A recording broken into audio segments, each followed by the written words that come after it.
On live streaming, they're just focused on this end of the table, yeah? So I'm the one that's on camera today, and I do apologise to our guests because it's really nice having our people on camera, but for the live streaming, but it's not working at the moment. So we've got live streaming working to the extent that the sound system will pick up your presentation, but I do apologise for that. But as soon as they come on deck again, I'll let you know. So do we have any apologies? I don't think we do have any apologies today. Declarations of interest I haven't got. Confirmation of previous minutes. Would someone like to move confirmation of previous minutes and receipt of other minutes? Andrew, seconded. Vicky, I'll put that motion. All those in favour say aye. Aye. Those opposed say no. That's carried. And the first group that we've got is Bromley School. And would Kathy Baker and students like to come forward? We're looking forward to hearing from you talking about traffic safety. Thank you. I'm Kathy Baker. I'm a teacher at Bromley School and also the Bromley Community Centre chairperson. The children and I have been working hard to work on safety around the school, and we have a huge concern with Bromley Road. So each of the children has prepared a little piece to share with you. So here we go. Off you go, Bailey. Thank you for allowing us, on behalf of Bromley School students, to speak today about our concerns of the children crossing Bromley Road to get to school. Our students wrote over 40 letters of concern to the Hagley Ferry Board. We think we need a crossing as the cars and trucks do not slow down or look for kids. We've had several students nearly hit as they ran across in front of cars. This is a high traffic area as the trucks are using Keeley's Road as their main traffic route. Lots of Bromley parents, including mine, will not allow their children to walk to school, as it is impossible to cross Bromley Road in the morning without getting hit. We did a survey, and in 10 minutes, 100 vehicles, mostly trucks, went down Bromley Road into Keeley's. We have a lot of parents with 5-year-olds and preschoolers who don't have cars to walk in the mornings and afternoons. And due to the heavy traffic, they get stuck on the side of the road and have to run across the road. So please support our school and give us some form of crossing. Thank you for your time. Mm-hmm. Yeah, we've had huge concerns with the children, and we've had 3 lately that have nearly been hit, particularly when the cars are turning from Keeley's Road into Bromley. The cars don't even look, they just whip round the corner, and often there's a child in the middle of the road. So we would really like some sort of support so our children can safely walk to school, because we don't want parents driving them when they could come by bike or by walking together. Now, you've taken this up with the Hagley Ferrymead Community Board? Yes, we have, yes. And there's been a positive response from the board? Yeah, my understanding is staff, originally there was no funding available, so there would have been a need to come to council and get funding, but staff have found through operational budgets, I think it's about $25,000 to make the safety improvements from the 1st of July in terms of the financial year. And it's my understanding that it's envisaged to be done by the current calendar year. So, but I think also that there's been a commitment from the staff to work with the school and the children around the design to make sure that, if there's things that we can do to make sure that it's, it's something that we appreciate that you've raised, and you should be involved in how we design it. Thank you.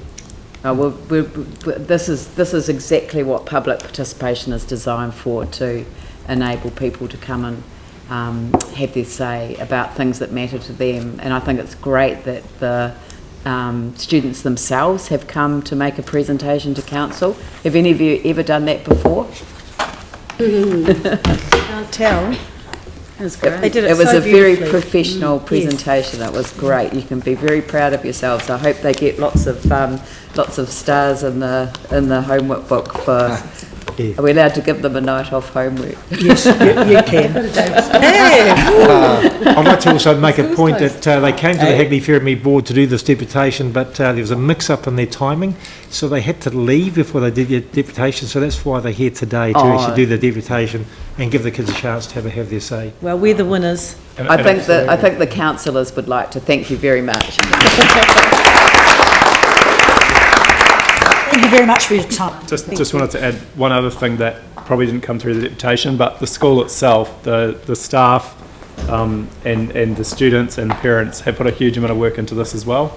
And at the Bromley Carnival, they had a competition of the kids actually colouring in crossings on the road. So congratulations to all the artistic and the other work that's gone on. There has been a lot of effort that won't have been presented today behind this.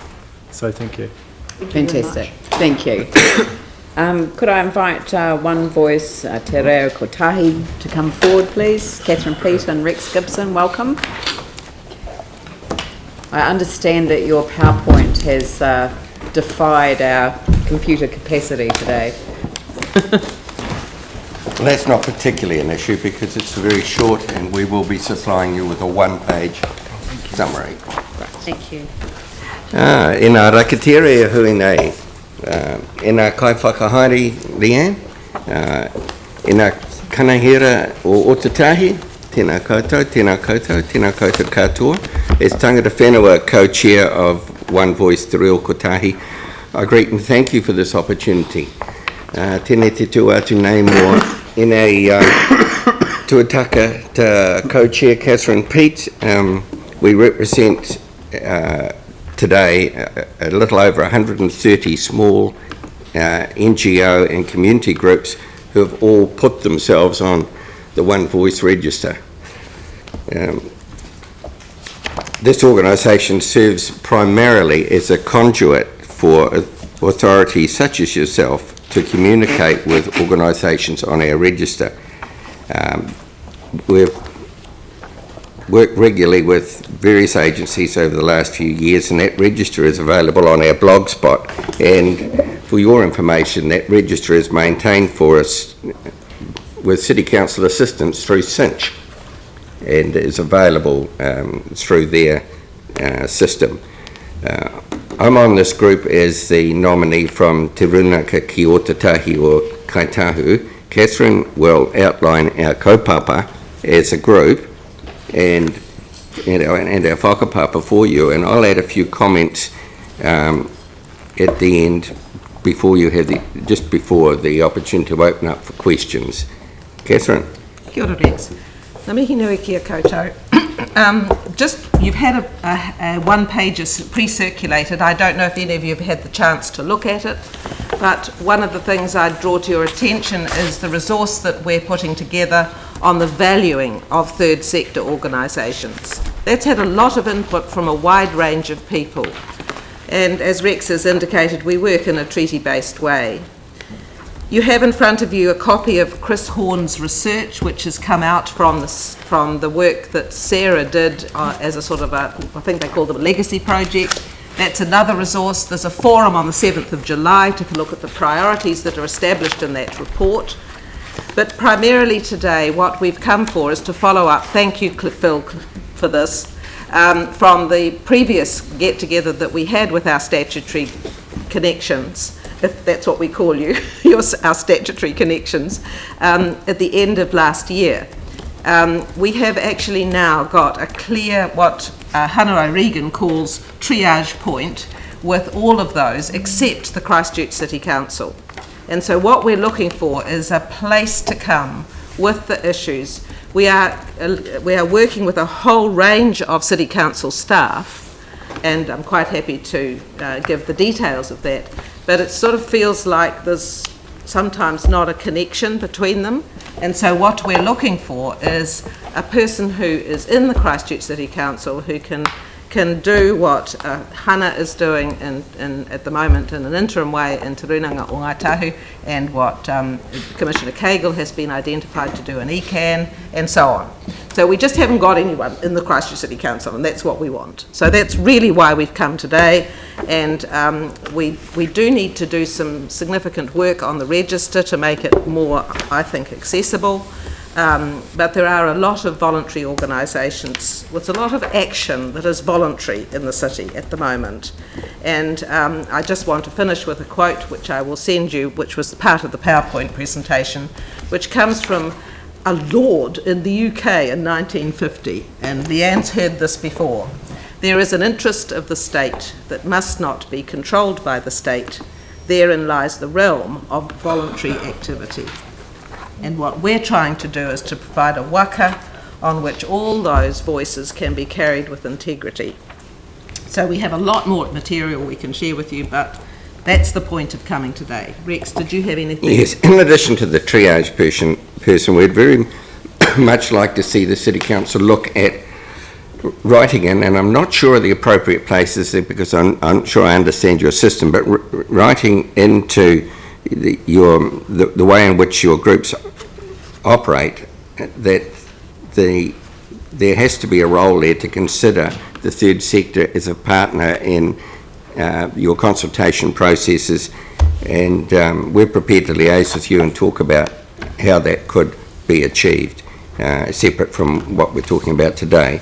We'd also like to see the staff and councillors, if necessary, recognise that the register's there, that it is available for them just to check to see what the relevant community groups would be if they are in a consultation situation. And we're very, very keen, of course, that you realise that we're here not to speak on behalf of those 130 groups. We're here purely to act as a conduit for you to communicate with those 130, and for those 130 to communicate back through us with the relevant authorities in Christchurch. And as has been pointed out already, we're very much like a triage person with the City Council who could oversee the different connections that we need to make with the different parts of the council. Kia ora. Does anyone want to ask a quick question? Or thank you very much. And but I mean, this is just another engagement opportunity, and also to speak to us. But I think that through one of the committees, we'll probably want to set up a more regular reporting arrangement or meeting arrangement. It doesn't have to be terribly often. It's just every now and again. Every now and again. Issue that sort of is, and we're sort of going like headless chooks. Yeah. Yeah. All right. Thank you very much for coming. Yeah, thank you. Right, now the next item, somebody'd like to resolve that we include the supplementary reports in the meeting. Glenn, seconded Phil, I'll put that motion. All those in favour say aye. Those opposed say no. That's carried. Presentation of petitions, none. Akaroa Wairewa Community Board.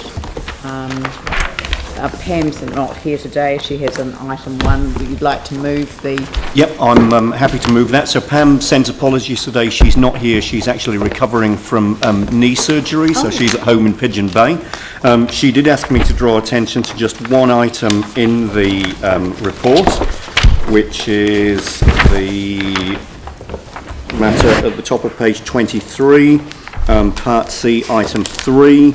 The Le Bons Bay Environmental Education Trust, and this is a really great example of community partnership. We've got the local school at Le Bons Bay, which has been purchased by the Runanga at Kukurarata, who in turn have leased that building to the Le Bons Bay Environmental Education and Cultural Centre Trust, who will be providing environmental education in Le Bons Bay. It's a great outcome for the community. It's a really good example of partnership between the Runanga and that community, and of course allows for environmental issues on the peninsula to be elevated as well. So Pam had just asked me to draw attention to that one particular matter from the minutes, but nothing else in there. So I'm certainly happy to move the minutes. Moved and seconded by Tim. I'll put that motion. All those in favour say aye. Aye. Those opposed say no. That's carried. Littleton, Mount Herb. Welcome. Nā mai, haere mai. Kia ora.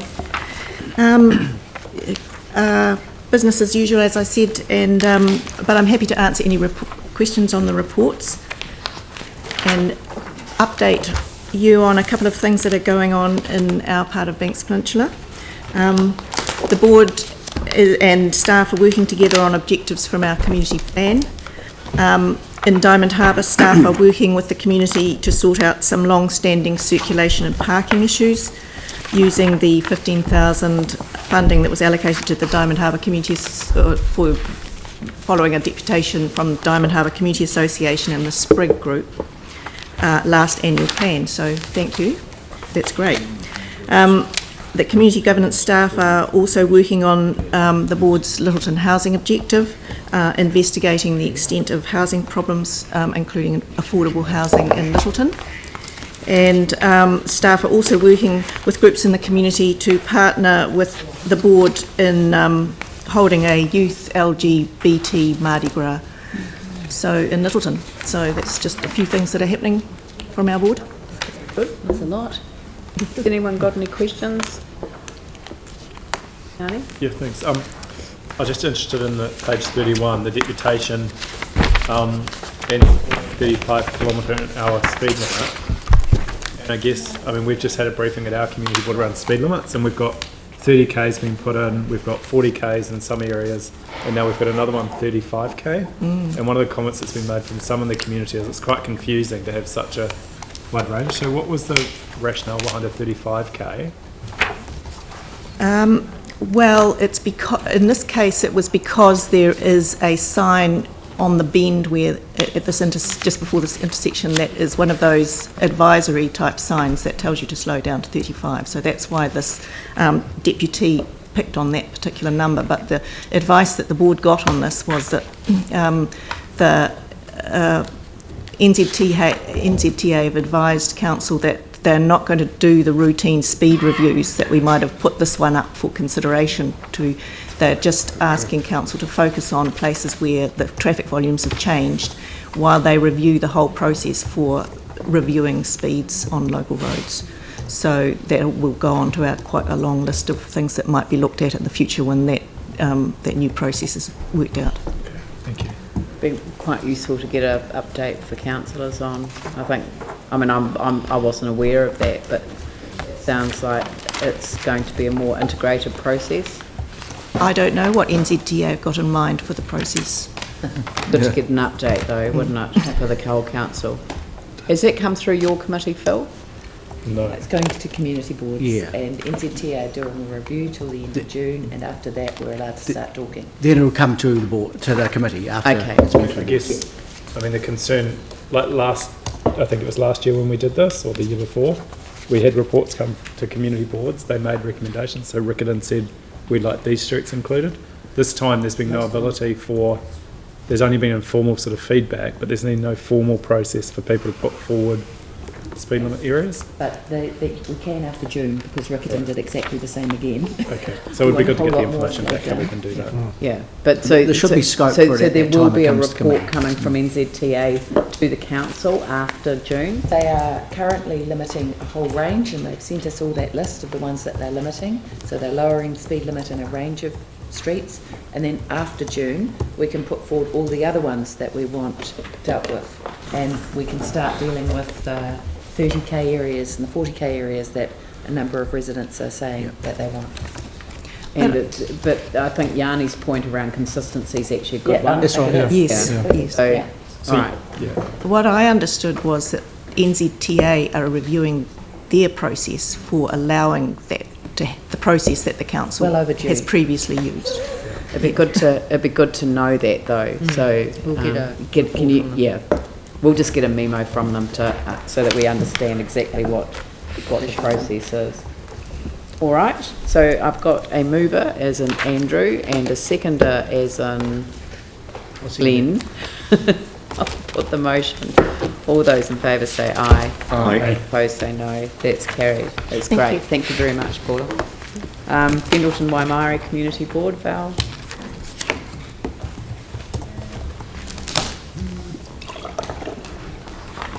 welcome. Good morning. Good morning. In both my meetings, there's no Part A's and everything's pretty straightforward. I don't really have anything to ask about it. The whole agenda. Yep, but I always give people a free hit, so, you know. No, I've got nothing to bring up. Nothing to have a free hit over. Pauline, Ellie. Not again. Gee. I did it again, Val, sorry. I just wondered, what's happening with Done Helmers that for Lane ages. Bridge? Helmers Lane Bridge. It is getting repaired, but it's only going to be a pedestrian bridge once it's No, I mean, finished. time-wise, it seems to have been under repair for a very, very long time. I know that more damage was found. There was and more that- damage yeah. found, and it was going to take a lot longer. I think it's going to be faster than they were originally saying, but it is taking Do you know a when it's very long scheduled to time. finish? No, I don't. Okay, thanks. Well, so it's ferry me. Yanni? Yeah, I was just interested in the page 42, Rutland Street parking options, and whole-scale removal of trees, and then the board registering its concerns such fundamental changes to the plan had not been made known or presented. So has there been an outcome to those concerns, and is the widespread removal of trees still happening, or has that been modified? Yes, it has, and the cycleway was really going through Papanui ward, so that we didn't make the decision on it. We just gave the information to the Shuri Papanui ward, and it's been widened, isn't it? The trees are going. No, that came to the ITI committee. It came to the ITI committee. And the ITI committee And retained it's the been trees. widened, yeah. So we just basically sent that through to the ITI committee. Okay, but the issue is that half of Rutland Street's in your board area. It's only a very small section of it. It's not half at all. All right. Okay, so Jamie and Rash would like to move and second the reports. I'll put that motion. All those in favour say aye. Aye. Those opposed say no. That's carried. That's great. Val. Hagley Ferry Mead.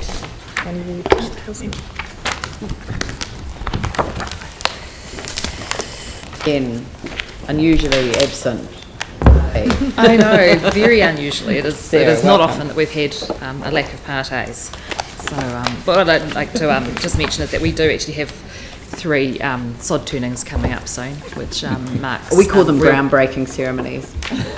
It's hard. We've got enough broken ground in the area that actually turning some sod is a much nicer way of putting it. Well, I've got enough. Oh no, sorry. Enough sods in your life. The council's profanity filter keeps blocking those emails from getting to us. These are all in areas with significant broken hills, Right. and so the Heathcote Community Centre and Volunteer Library, the Red Cliffs Volunteer Library, and the Sumner Community Centre Library and Museum are all having sod turnings coming up, which is confirming dates for those. In Heathcote. Fantastic. Cool. Which is it's real progress for those communities. They've been without facilities for a really long time, or have been sort of squishing into other ones, and it's really good. You'll be aware that Mount Pleasant are almost ready, which has been fantastic. Really? And theirs is looking amazing. Looks really, really good. And I think they're in the planning for the opening currently, which is great. But these ones here have been really good. So Who's quacking? it'll be Carolyn. Carolyn's fine. Yeah. Is it season? It's not her phone, is she? Is that a phone? It is a phone ring. It's $5 at least. That's only for council. Mate, that's going to be $10. 10 ducks. I had that ring when I was doing the last royal visit, and it's an absolute pain because all the ducks are on the river. Yeah. Coming from the handbag. It'd be nice if people left their cell phones switched off. Yep. Anyway, all right. So Yanni and Paul. I'll put that motion. All those in favour say aye. Those opposed say no. That's carried. Great. Thank you very much. And Rickenham Wigram.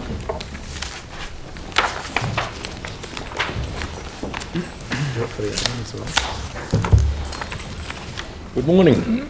Good morning. It gives me great pleasure to present the reports of the 3rd of May meeting to the council.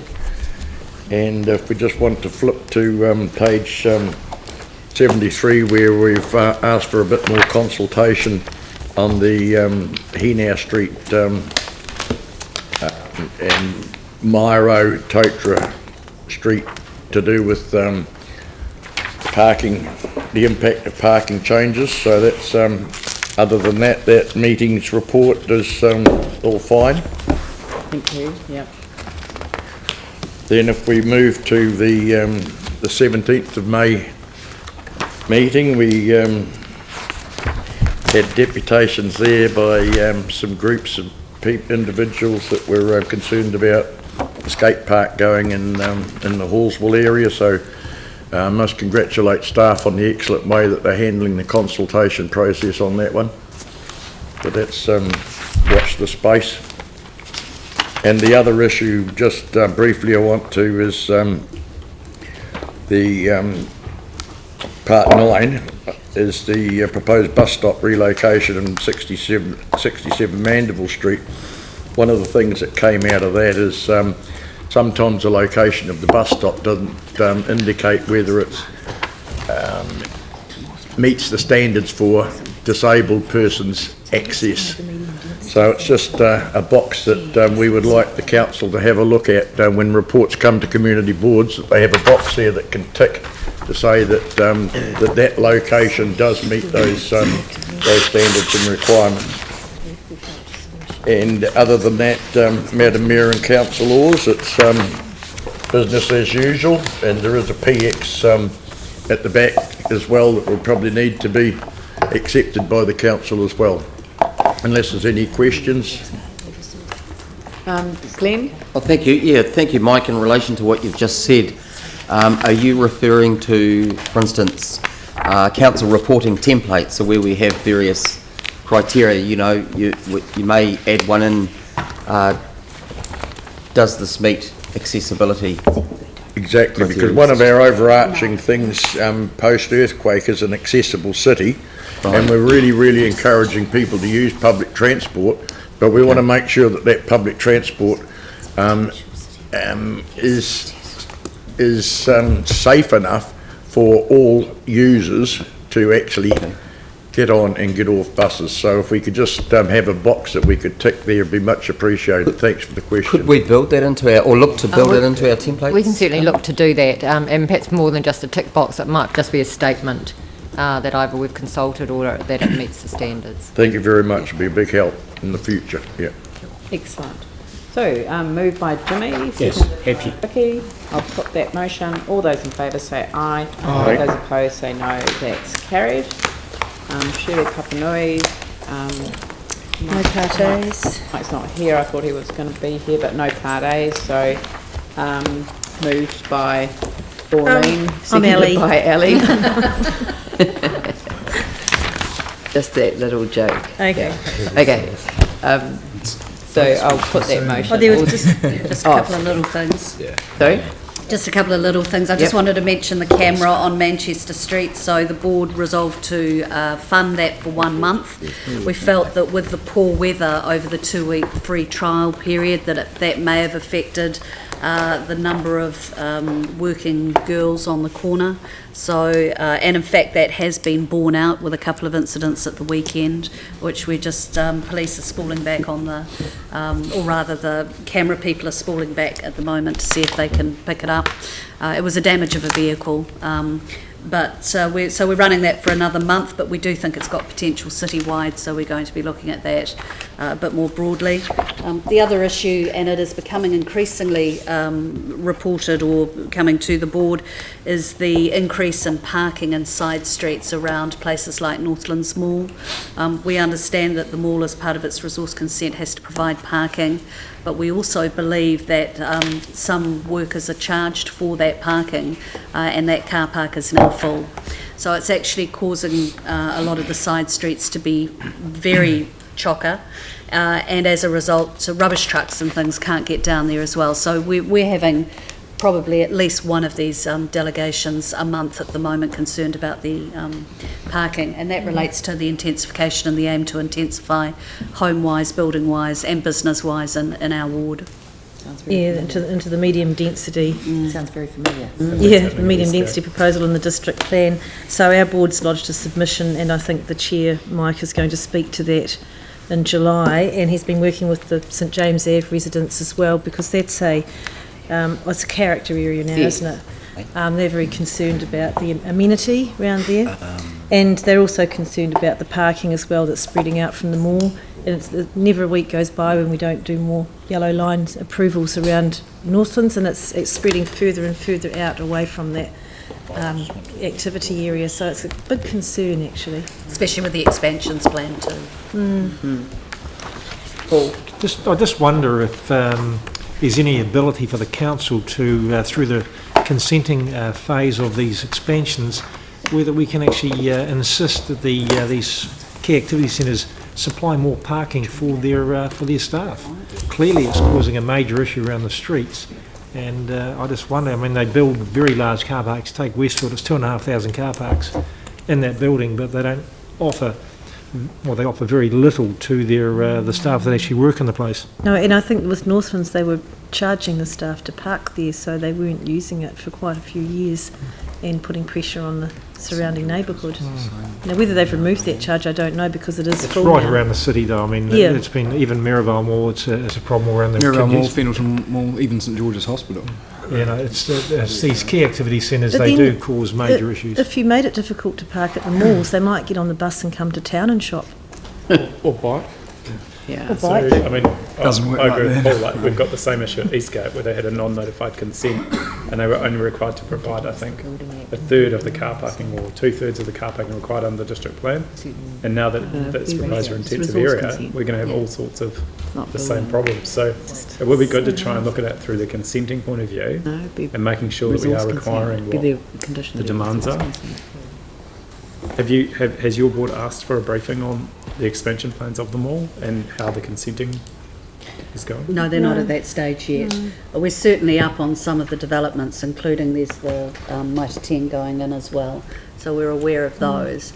But it's the intensification as well in these areas which are already pretty intensive. That's one of the major concerns that's coming in from residents as well. But actually picking up on Pauline's point around, you know, the public transport mode, again, here's a situation where a key activity centre is expanding, and here's a classic opportunity where we can actually integrate our public transport system, which happens all over the world, and the ability to actually make the key activity centres put in some space to allow the connection of a public transport node as part of their expansion. There's a railway line runs right behind Northlands. Yeah, and there is a bus exchange hub at Northlands planned for, I'm not sure when that's coming, Phil. It should be part of them all. Should we get an update? Yeah, I think that would be good. I mean, maybe we should just get an update across all of the key activity centres. Yeah, you're going to get the Northlands, Riccarton's expanding, Eastgate. Well, that's it. Here's the great opportunity where we could actually integrate it. So if we are integrating with Northlands, that's great. We couldn't do it with Westfield, and we could do it with Eastgate. And the Palms is great opportunities. Yeah. All right. So if we could get an update on all of the key activity centres, that would be great. All right. So that's moved and seconded. So I'll put that motion. All those in favour say aye. Aye. Those opposed say no. That's carried. And now we have the Spraydon Heathcote Community Board.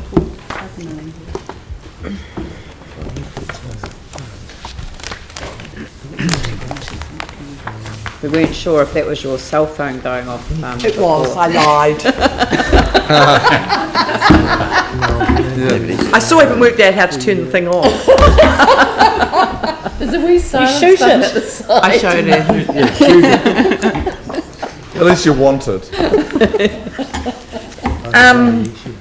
We're reporting on only one meeting, and we only reported on one meeting last time, and I don't know how the maths on that works, but there you go. And there's no Part 8 or anything like that, so we just thought we'd mention a couple of interesting things in the wards. Mel and I went to the Waltham Cottage the other day, and the manager of the Waltham Cottage asked us to go round the streets in Vienna and have a look at the housing development there, over 300 dwellings. And if you're on the road, the main road of Waltham Road, you would think there was the development was 30 dwellings. If you go into the back streets of Waltham, which are narrow and 19th century, you see a development over several blocks that's 300 dwellings. Don't know where the parking's going to occur there. Oh, delighted to hear Mike raise the accessibility checklist. I asked for an accessibility checklist on all projects coming to the community board a while back and was told it couldn't happen.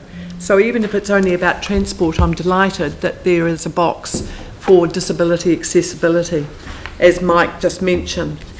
The week before last, we had a flood meeting, which I put my armour on for. I thought this is going to be pretty tense.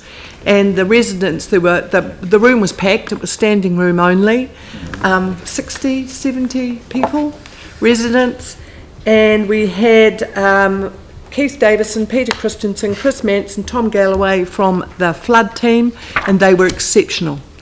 Absolutely exceptional. And they won over a very critical crowd who were likely to pounce, and by a presentation that didn't talk down to anyone and used, they even put on modelling, which was beyond me. I had a wee doze chairing the meeting while that happened. And but they were exceptional, and our staff too, before the meeting, hand-delivered, letterboxed some crucial streets, including Fifield and Riverlaw terraces, and to make sure that the residents got notice of the meeting. Great. So it was just a great thing. It made you proud to be associated with council. We received a briefing on the building's rebuild, and we are delighted, after years of silence, to find out that the Opawa Adults Library is being repaired.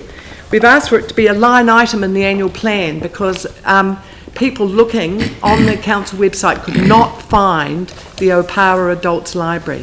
And we've had years of trying to find out what the proposal was for it, and this year we find out it's being rebuilt, and we're absolutely delighted. And finally, before Mel gets a word in, we are heartbroken over Rising Home. Its immediate past director died of cancer at Christmas time, and she was a wonderful woman. We were almost glad that she didn't live to see Rising Home on fire. It would have broken her heart.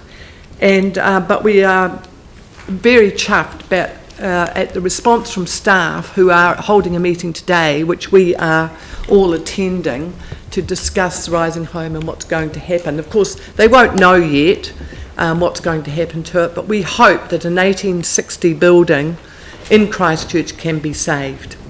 Thank you. And Mel's going to say a couple of things too. Yeah, just two exciting things. We've got, excuse me, the St Martin's Opawa Punklet Toy Library is opening again on Saturday. Well, they're already open, but they're having their opening ceremony from 10 till 12, so that's very exciting for them because they had been operating from the YMCA for a number of years and then several locations before that, so they're all very happy to be back in their location. So we'll be attending that and Carolyn will be speaking, so it's very exciting for them.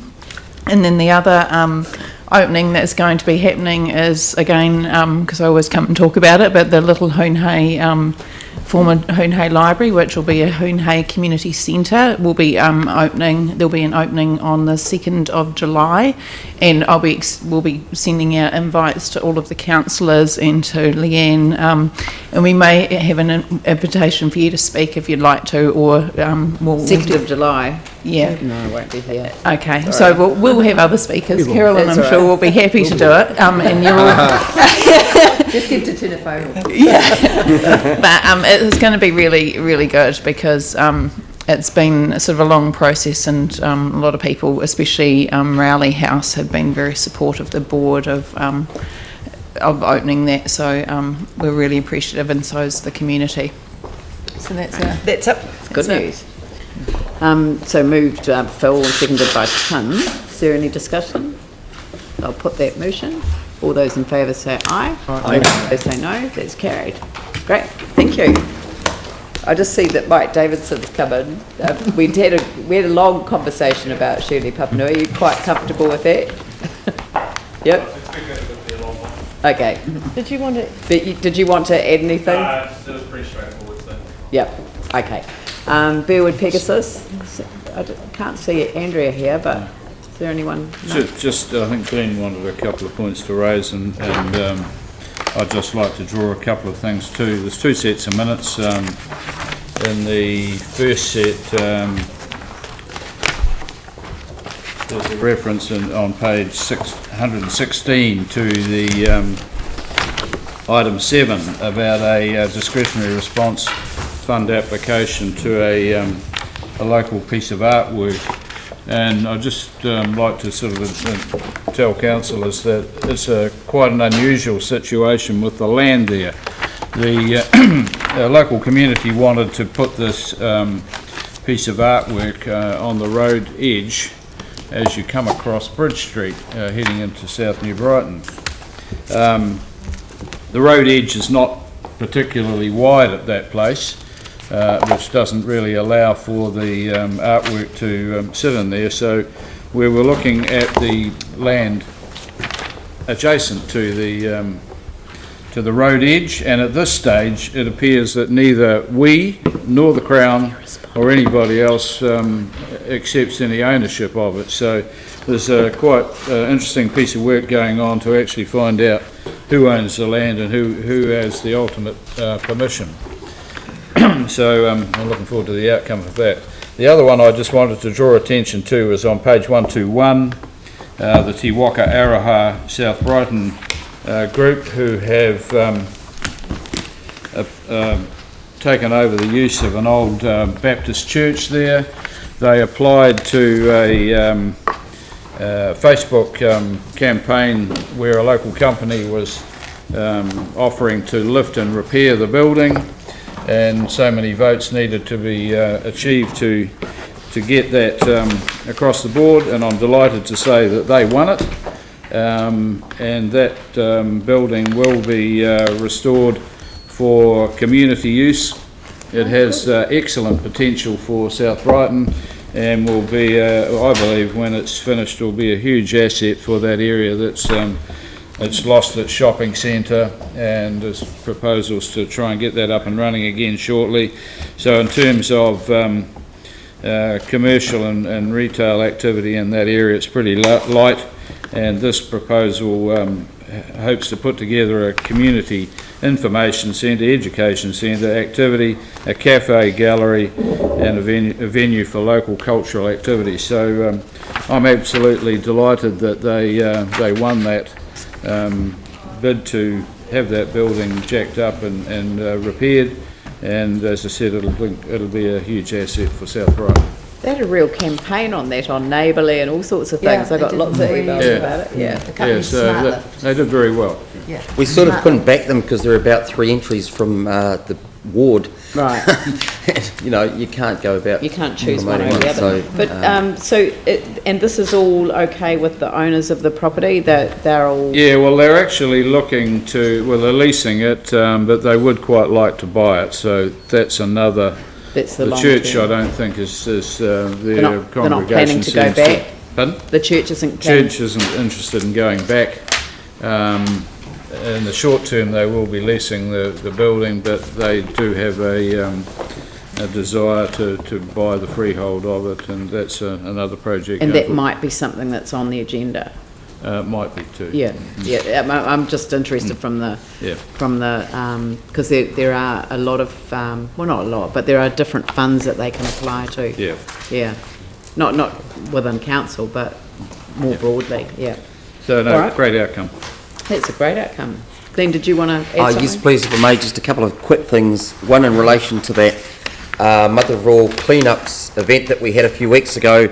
Just some interesting stats. It covered 158 kilometres of river. This is from Dylan Hunt from City Care.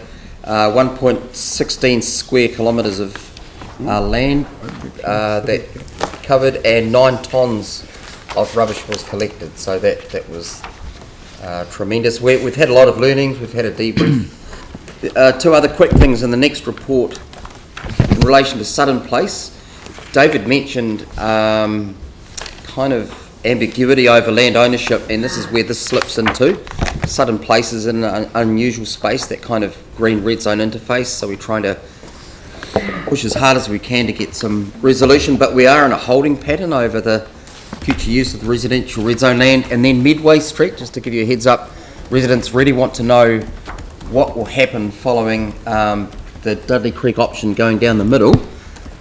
And just looking at the road renewal budget, it's $50,000, it's not much. So Dave and I have just had a chat, we'll follow it up, but just to let you know they're really wanting some answers when they've had streets around them fixed, such as Fletcher Avenue and the other one leading down to the tennis club. So just clarification, is that Midway Street yes, you're talking Midway about? Street. That's where the Dudley... I just wonder if we could suggest perhaps a street meeting for them with staff? I'm sorry, it's just been brought up to me. I said I'd go away and I'll find out what's happening, but... I'm happy to do that anyway. We can reinstate roads and things as we go through and all of our drainage programs.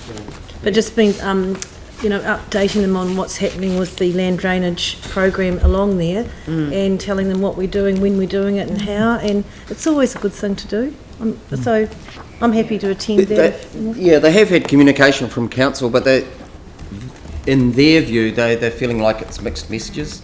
So it'd be good just to have I think a single a meeting and maybe even a newsletter. Carolyn's given a really good example of how staff can really combine to put that effort in. So maybe that would be a good way to resolve it. And I must say that the land drainage communication team are doing a really good work with their comms, their leaflets that they're putting out now. They look really good. Got good messages and getting good feedback. But as I say, I think we found in the past that site meetings like Julius Terrace went really well. We had to lose a lot of trees along there and that went really smoothly. So if you want to progress that, I'm happy to do that. Yeah, when we were doing some of the mass movement stuff right after the election, that those street meetings were invaluable. They don't require any technology, they just require people to be in the street and answer questions. Yeah, people like that, they like do. their elected reps there, so it's a good thing to do. All right, so move Dave, seconded by Glenn. I'll put that motion. All those in favour say aye. Aye. Opposed say no. It's carried. Report from the Regulation and Consents Committee approved urban design experts. David, would you like to move that? Look, just as a quick background, and as part of the independent hearings panel in the release of the commercial activities, a new approach to assessing urban design has come through in the resource consent process. So there's an option now to provide for the applicant to engage their own approved urban design expert to certify the proposal, whereas before it would have gone through council's a long role in council. Council has the role now of actually approving urban design experts. And this is really a statutory process. It's something that's new that's come in with the district plan, and we have the recommendation is for an interim process, but we're doing it now because later on the central city chapter will also require the same provision when it comes in. So there is a piece of work that will be required from council to actually set up the urban design process to confirm these people, but as I said, it is really a statutory requirement that has come about by the adoption of the commercial chapter of the the district plan. Very good. So that's moved by David, seconded by I'll second Tim. Tim? Yep. Yes? Is there any discussion? I'll put that motion. All those in favour say aye. Aye. That's carried. Done the minutes. Strategy and Finance, Central Plains Water. You have missed the minutes on item 21. We've done that. Have we? Oh, Yep. Okay. Central Plains Water Trust draft statement of intent, and a good discussion about that at Strategy and Finance. So would you like to move it, Pauline? Yep. Since you're being our representative Being of the other delegate to Central Plains now. Seconded by David. Okay, Pauline. And we had a good discussion about that. David and I went out to Selwyn last week to have the joint committee meeting, and we asked settlers of the trust. They seem to be very keen to have us as part of it. And addressing those issues that the Strategy and Finance brought out was the fact that up till now, with stage 1 being in the process of being completed, there has been no financial performance indicators to monitor, but they're expecting that that'll be the case from now on. They're moving into stage 2 and stage 1 becomes operable. So they've taken the suggestions on board, and they're having another meeting fairly soon to address those. So that's sort of where it's at the moment. Anything to add, Dave? No, I think probably one of the pertinent comments is really that we're in catch-up mode, and we should have probably been participating in this for a wee while. There are one or two things that we need to be better informed on, but at this stage I think Ian will probably confirm there's no alarming issues that we need to address. The statement of intent, we have raised the points that were addressed by the Strategy and Finance Committee, and particularly, no financial performance measures have been included. Pauline talked about that a moment ago. The ratio of consolidated trust funds, they're addressing that. And I think the other thing that was brought up, that the draft SOI was only for a year where it should be for 3. So these things are all being addressed at the moment, and yeah, I think Pauline would agree we're on the right track going forward. Yeah, I mean, the last meeting that the committee had, was in August 2013, so it shows you that there was very, very little eyeballing of this, but going forward, I think there's a memorandum of understanding, which will be at the next Water Trust meeting between the company and the trust. So, and they're going to review the MOU between the City Council and the Selwyn District Council also. And also I think we're going to, once the income is beginning to be generated, we'll be focusing as council reps on the environmental conditions in the statement of intent. Pardon? Given how long that income will take to come, ahead of that, focusing on the environmental issues would be really good. Yep. Can I just be really, really clear on this, Ian? That there is no possibility of any financial liability falling on this council from us remaining here on this steering committee. We've already made the decision. No, I just want to hear it again.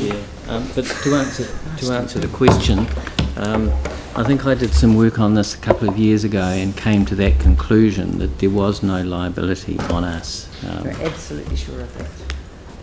As sure as anyone can be. No, there's no trail back to us. We are a settlor of the trust, but we've got no financial obligation at all. Nor any financial that we're not paying anything either. Don't put anything into it. We made the decision to remain in. I wasn't here at the time that decision was made, and I was surprised at the decision. But the report back that we've had from both Pauline and from David is that we are welcomed by Selwyn as now playing a role as settlors of this trust. So that's what we're debating today, is receiving the draft statement of intent, which is based on a trust that is pre-existing, so we can't change the terms of the trust with this resolution, but we are recommending that the Joint Standing Committee strengthen the monitoring of environmental effects and consideration for increasing the environmental levy be included in the statement of intent. So that's the direction that we're giving to our representatives. Yanni. So I just want to my understanding is the trust holds the consent which is used as security for the loans. Yes. So that's the value. So if the trust lost the consent, I don't know what that would mean in terms of our liability. Look, I couldn't answer that. Okay. There'd be a lot of implications around that. Well, maybe we could get some information back on I'm that. happy to provide some advice on that. Just in terms of the councillors that went to the committee, was there any discussion I was concerned at the committee that we didn't have the financial information, but was there any discussion around increasing the levy? Because when you look at 3.11, I mean, you know, they've put out $42,000 out of the millions and millions and millions that have been given to that scheme. So did you have a discussion at that committee about raising the levy to get? No. Yes, there was a discussion about whether it was tied to a particular sum or whether there was the ability to increase it. And there is information going to come back to the committee on that. It was one of the questions we asked.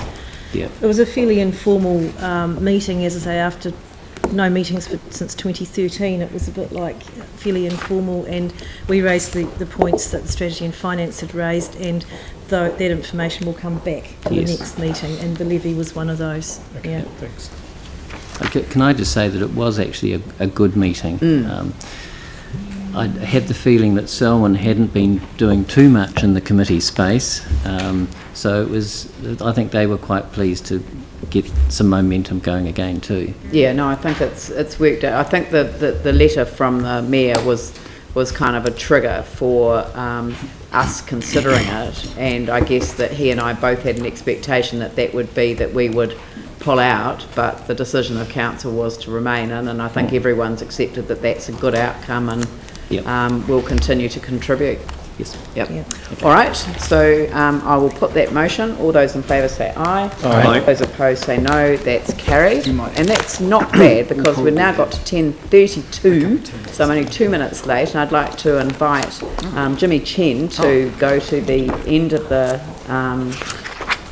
table, so to leave his councillor position for a minute. Thank you. Yeah. And introduce members of the multicultural strategy working group that have come forward. And I don't know whether if people can come to the table, have we got some extra chairs that we could put out? That would be great.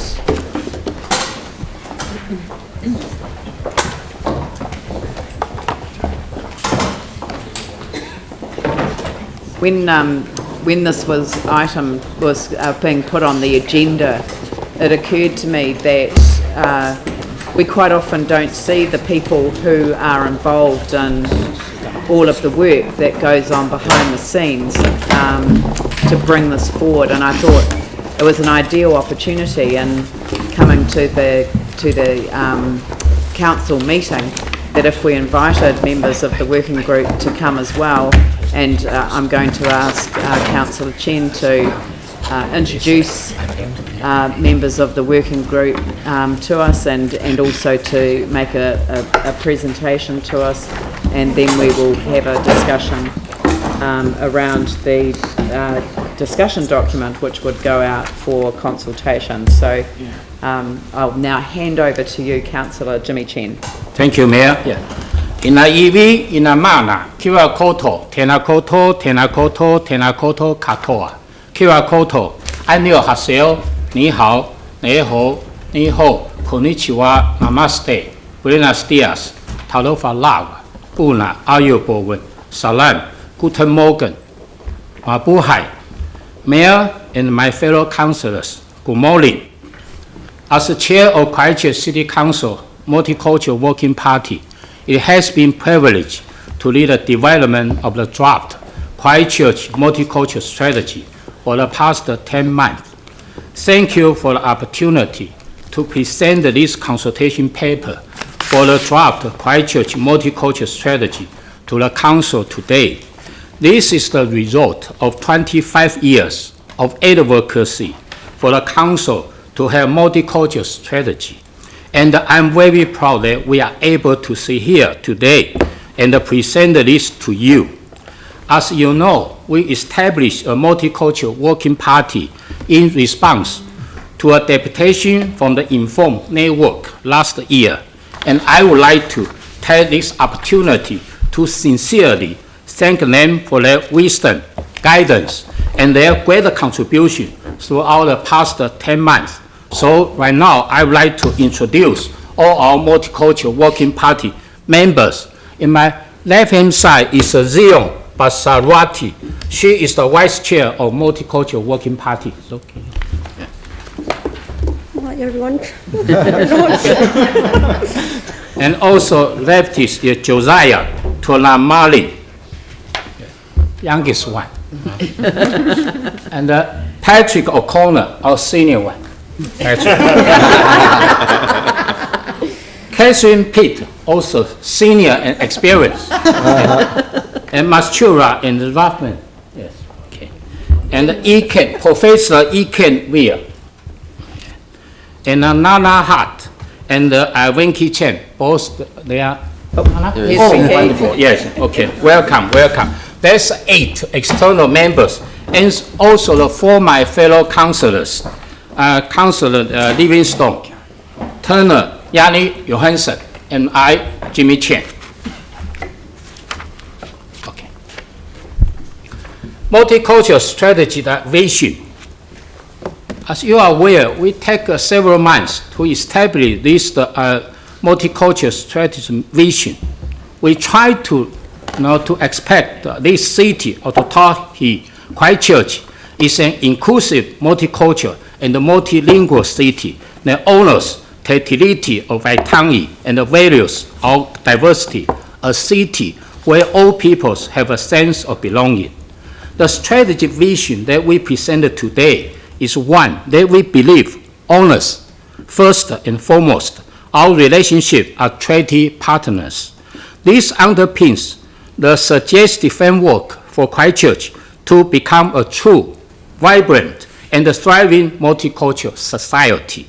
Once approved today, we are seeking feedback from the public about what they think of this vision statement and why. Strategic principles. Many consist of the treaty. The Waitangi is the foundation to understanding ourselves as a nation and provides a context and a foundation for multiculturalism. And also, this principle consists of strong partnership between Council and the Mana Whenua is essential, as well as strong relationship and the cooperation across community and the different sectors. So these strategic principles have a strong foundation of respect, relationship diversity, including recognizing and celebrating diversity as a strength and an asset to our city. Outcome and the goals. We have established 3 outcomes: a sense of belonging, a place for all to stand in the participation, and 3 goals try to achieve all the outcomes. So our outcomes look in a kind of very simple, however, it's deeply important to nation the building and the community the building. And also it challenges the Christchurch City Council to be a true and a dynamic role model in this area. Timeline. If today the council adopt this the multicultural strategy, we'll have the public consultation. So today council for sign off today. Then we'll start from the 15th of June till the end of July. That's for the public consultation. The August 1st to the 16th, where feedback considered and the final draft completed. The September 1st, the final draft were presented to the council chaired committee. On 22nd of September, the strategy will be adopted by the council.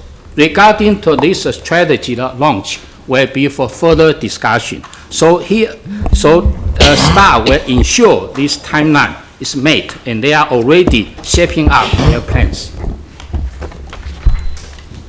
Engagement methods. We understand that one size does not fit all when we talk about the engagement. It is very important to us that we model what we promote, and we need to consider equity of access and design our consultations accordingly. During the consultation phase, staff will be engaged in multiple ways to ensure the best opportunity for people to contribute. For instance, like a face-to-face, group discussion, email, social media, and some other website, etc. Next step, strategies are only as good as action plan that accompany them. And also the next stage will be for staff to work across the council to develop an action plan. They will work towards achieving the strategy goals and the outcomes over the next 5 years. There are many things the council can and have been doing in this area, so we ask more of the same, please. But we are also keen to look at those areas where we need to focus our attention. A long-term plan will be developed and the progress report to chat will be provided. So thank you for this opportunity, and we look forward to strategy being endorsed, then finalized as a consultation paper at today. Thank you. Excellent. Would any other members of the group like to say anything? Can you go to this one? Oh, good. I should say the camera's now working, so you're online. You're being live streamed. Oh my gosh, that's a lot of pressure. Yeah, no pressure. We just want to thank City Council for considering the multicultural strategy. This group of people who've come together to create the strategy has been 8 months of long, hard work and a lot of discussions, a lot of knowledge and experience from people who've worked in the sector for a very, very long time. We have people from the education sector, NGOs, youth leaders, multicultural council, and also councillors. I can say that the people who have been representing the people of Christchurch, and for those who are the voiceless, I hope that we've done our job well and that we have come to a place where we can contribute and advocate for those who don't have a voice and can't speak up and really can't share what they feel about how they can be part of Christchurch. I mean, speaking for myself, the very first time, like I took, my very first breath I took on earth, I was labelled as an asylum seeker. And the very first time I put my foot on New Zealand soil, I was labelled as a refugee. And I took about 13 years to feel like a New Zealander, to feel like a Cantabrian.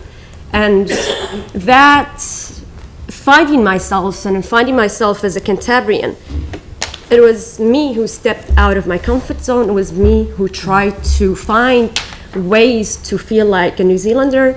And it happened because of the people who pushed me forward, who gave me confidence, who opened up a platform for me to advocate, for me to express my voice as an individual. And I can tell you that being in the youth sector and being the spokesperson and the health coordinator for Canberra Refugee Council, being a founder and advisor for the New Zealand National Refugee Youth Council, who's now international and going and supported by the UNHCR and supported by the Asian Pacific Refugee Rights Group to speak on behalf of refugees who live in New Zealand and contribute their voices internationally and nationally. I feel like that we've come a long way, and it's because of the contributions that people have made and the possibilities that you guys have given to us, and for opening up the platform for us to be here and to make a difference. Especially thanks to the councillors for allowing that, and to the members for contributing their experiences, because it is not easy as advocates to be in this space and to be questioned like who you are to be in such a place. We have made it here because we've contributed, and we want to share our experiences because we want to make other people's experience as New Zealanders who are labeled a certain title to feel like that they are Cantabrians and they belong here and they have the right to be New Zealanders because they are citizens of this country. And this strategy really does push forward for making other people feel safe and find themselves not 13 years, but earlier than that. We call ourselves a multicultural city, and I think that by embracing diversity, and especially council for being at the heart of the city and leading the way, and for us to show that we can be a diverse city, we can embrace multiculturalism, this strategy is the way to do it. We've been waiting for this for a very, very long time. And huge thanks to the people who've been in the sector for 25 years for advocating that long. I have only been here for not that long, 6 years, and I'm still like, wow. And really huge amount of gratitude to the people who've been here and for pushing forward for our voices to be heard. Because the things that I have had the privilege to be part of and to be standing here to speak in front of you, people who've been advocating in the sector for a very long time made that possible for me to be here. It made possible for me to go to Wellington for the New Zealand National Refugee Forum, where refugees were not allowed 10 years ago to step into that forum or that conference. They were placed outside by security. So people before me made this possible. Your contributions, your experiences makes this city so beautiful, and we shouldn't be pushed down by the color of our skin, the culture that we bring forward, the different languages or the food that we hate. Those are the manifestation of beauty that God has given us, and is the beauty that we share together as people, and that's what unites us all. And I'm very, very excited for Christchurch. So thank you for the opportunity to be here.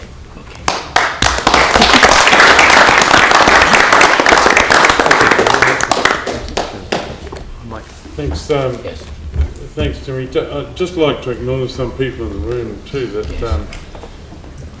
current Deputy Mayor, Councillor Vicky Buck, way back in the early 90s when an incident happened that many people will recall down at Sumner, where a Nigerian man was attacked.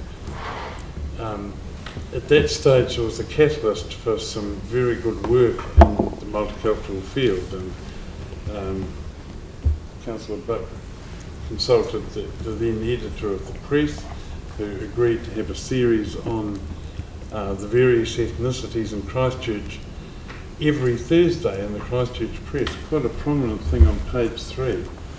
And that was fantastic, and successive mayors and councillors, and indeed our current mayor, Leanne, in her capacity as Minister of Immigration in those days too, did a lot of work, and via that work that she did at national level, there was also quite a spin-off for our city as well. And a lot of hard work was done by Gary Moore in his capacity as mayor as well, and various councillors. And in those days there were the Mayor's Working Party on Ethnic Relations, and all sorts of really good consultations and things occurred. And now I think that it's testimony to you people around the table that this has happened, that 4 councillors have come on board, Councillor Turner and Glenn Livingston and Jimmy Chen and Yali Johansson, and it's been fantastic working with the councillors and the officials, the council staff and ourselves in this great way. And, you know, it's a complex thing, but it's been discussed and debated well with respect to different views. And just lastly, I'd like to say that a key focus for us has been the recognition in Christchurch City of everybody having an ethnicity, not just newly arrived migrant and refugee people, but especially, as Jihan said, acknowledging that they are disenfranchised inherently to a certain degree, and this vehicle gives them great opportunity to be heard and felt in the city. But also, you know, people of Anglo-Celtic, if you like, culture also have ethnicity. We all have ethnicity in this room, and very much this project is about recognising that, and we just respectfully request that the council see it in that light as well, that every citizen in this city has an ethnicity and a culture to be respected. Thank you. Thank you. Okay.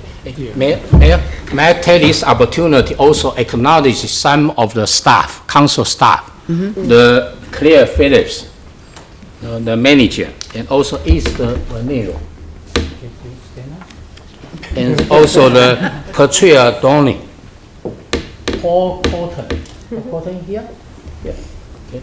Without the staff fully support and the administrative support, it's impossible, we establish this document.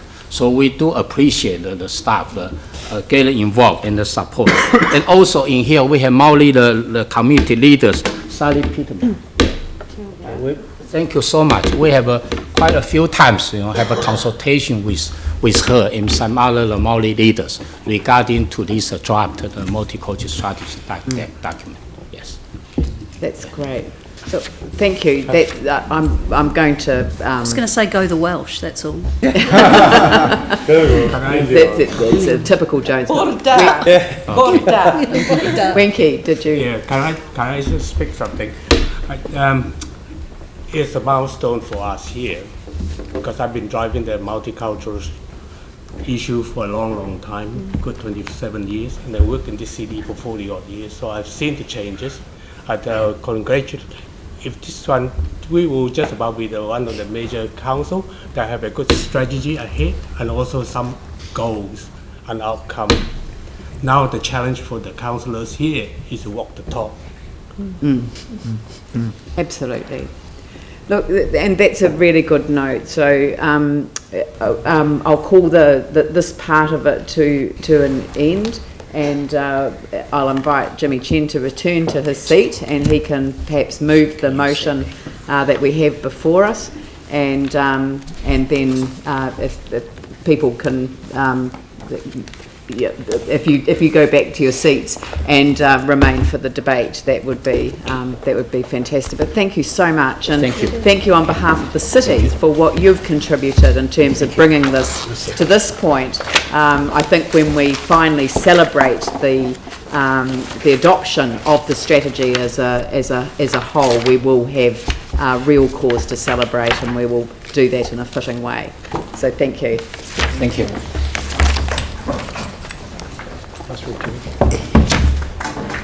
So Jimmy, you'd like to move I'm happy the to motion? move. Yes, move thank the you. motion. Would somebody like to second the motion? Glenn Livingston? Jimmy, would you like to start the debate? Yeah, okay. Thank you, Mayor. Yes. Thank you, Mayor, and my fellow councillors. As I believe you all heard, our team, Multicultural Working Party, to make the presentation to you and also share with their ideas. I just would like to emphasize some of the crucial points. The first one is this is the result of 25 years of advocacy for the council to have this multicultural strategy. So I'm very proud that we are able to see here today, and as a group we present this to the mayor and my fellow councillors. And also this strategy actually is a commitment by the council to support and embrace the diversity of the people in Otautahi, Christchurch. So in order to ensure the strategy delivers, so we'll have the action plan will be developing, setting out a range of actions for the council to implement over a 5 years period to 2021. As I presented to you earlier, this strategy is being created in partnership with the leaders from the wider community. So a multicultural working party was established in mid-2015. So members of this group is made up of 4 councillors and also the 8 community representatives. Actually, it's so good a model, for the partnership with the community and the council. So I still would like to thank all those external members. They sacrifice their time, they contribute themselves, they give us the wisdom, give us guidance to make this happen. And also, this working party has identified the key features of the multicultural strategy for consultation with the community. Then we have a kind of high-level strategic document, the vision, the principles, the goals, the actions, and also for the implementation. So, which means this strategic document provides the framework and the set of goals and the actions to ensure every person in Christchurch feels a sense of belonging. That's very crucial for all of us. So I'm delighted that the council chaired committee unanimously approved this draft strategy last Thursday. So I also urge the mayor and my fellow councillors unanimously adopt this draft strategy today, then for it to go to public consultation. Thank you. Thank you. I'll take Glenn and then Andrew and Yanni. Thank you. My view is that the time has definitely come for this. I felt as a nation in 1990 with the 150th commemoration of Te Tiriti, we were beginning to progress in Aotearoa. Some would say that we have. Actually, I think in many ways we've regressed. If you follow some of the commentary around biculturalism and multiculturalism today, I think what Wenki has said is really important, that we make a statement as a metro. Jian's comment I found very disturbing, asylum seeker, and yet if I think of my forebears and probably yours and my brothers and sisters from the Pacific Islands, they share, the same dream. We come here, for a better life. That's what they say. Can't, we all be seen to be carrying that dream rather than be kind of segmented. There's a really good, insightful Colin McCann painting entitled The Promised Land, and it talks about how hard it is. People come here, it's a lot more challenging than what they anticipated. With this strategy, let's make everyone's lives a lot easier. There's no need to have more obstacles than what there already are. So I think the time has come. Congratulations, Councillor Jimmy and the whole working party. Tremendous work. Let's get this out there for consultation, perhaps sharpen up a little bit if we need to, but absolutely thrilled that we're at this point. Andrew. Thank you. As one of the councillors involved in the working party, I've particularly enjoyed and found, in fact, this piece of work particularly educational and informative. And one of the things that's amazed me is the huge amount of work which has already been done over a long period. The huge amount of knowledge which is held in our communities that we've now been able to bring to one table and put into one place as we have developed this strategy. As a councillor, there are a number of pieces of work that you get involved in, and the diversity of the work that we do never ceases to surprise me. But occasionally there's a project that you get involved in, a piece of work that you get involved in that really presses the right buttons and that really stirs up something emotionally, I guess, as well. And this, for me, has definitely been one of those pieces of work. So I'm particularly pleased to see this reach this point today. We've got a recommendation from the CHED committee to approve the draft for consultation. Clearly this is a piece of work which is long overdue, and we put this out for approved for consultation today, and I look forward to the results of that consultation. I think getting that wider input will be hugely valuable to making the final version of the multicultural strategy the best that it possibly can be. And as already been acknowledged, having a document is one thing. Bringing that document into play in our decision making and our actions is the more important part of the whole process. So developing a strategy is hugely important, getting that right is hugely important, but even more important is making sure that we then bring that strategy to bear on every aspect of Council's work from that point onwards. That's the point in doing all of this work. The other comment I'd like to make is around the process. The idea of bringing in external members is something that really has worked. We've seen a level of knowledge, a level of experience, a level of diversity around the table that we would never have been able to achieve with just councillors around that same table. And in that spirit, I'd like to thank the members, the external members of the working party who've given very generously of their time, their knowledge and their experience to get us to the point that we're at today. So thank you very much indeed for your passionate involvement, it's fair to say. I'd also like to acknowledge the work of Jimmy as the chair of that group in bringing all of this together, and I'd also like to echo the thanks that have been made of staff in bringing all of this together as well. So certainly encourage councillors to wholeheartedly endorse the draft strategy and support this going out for consultation. Thank you. Thank you. Yanni. Thank you. A lot of what's been said I won't repeat, but just wanted to make 3 points and endorse the comments that have been made and the work that's gone in.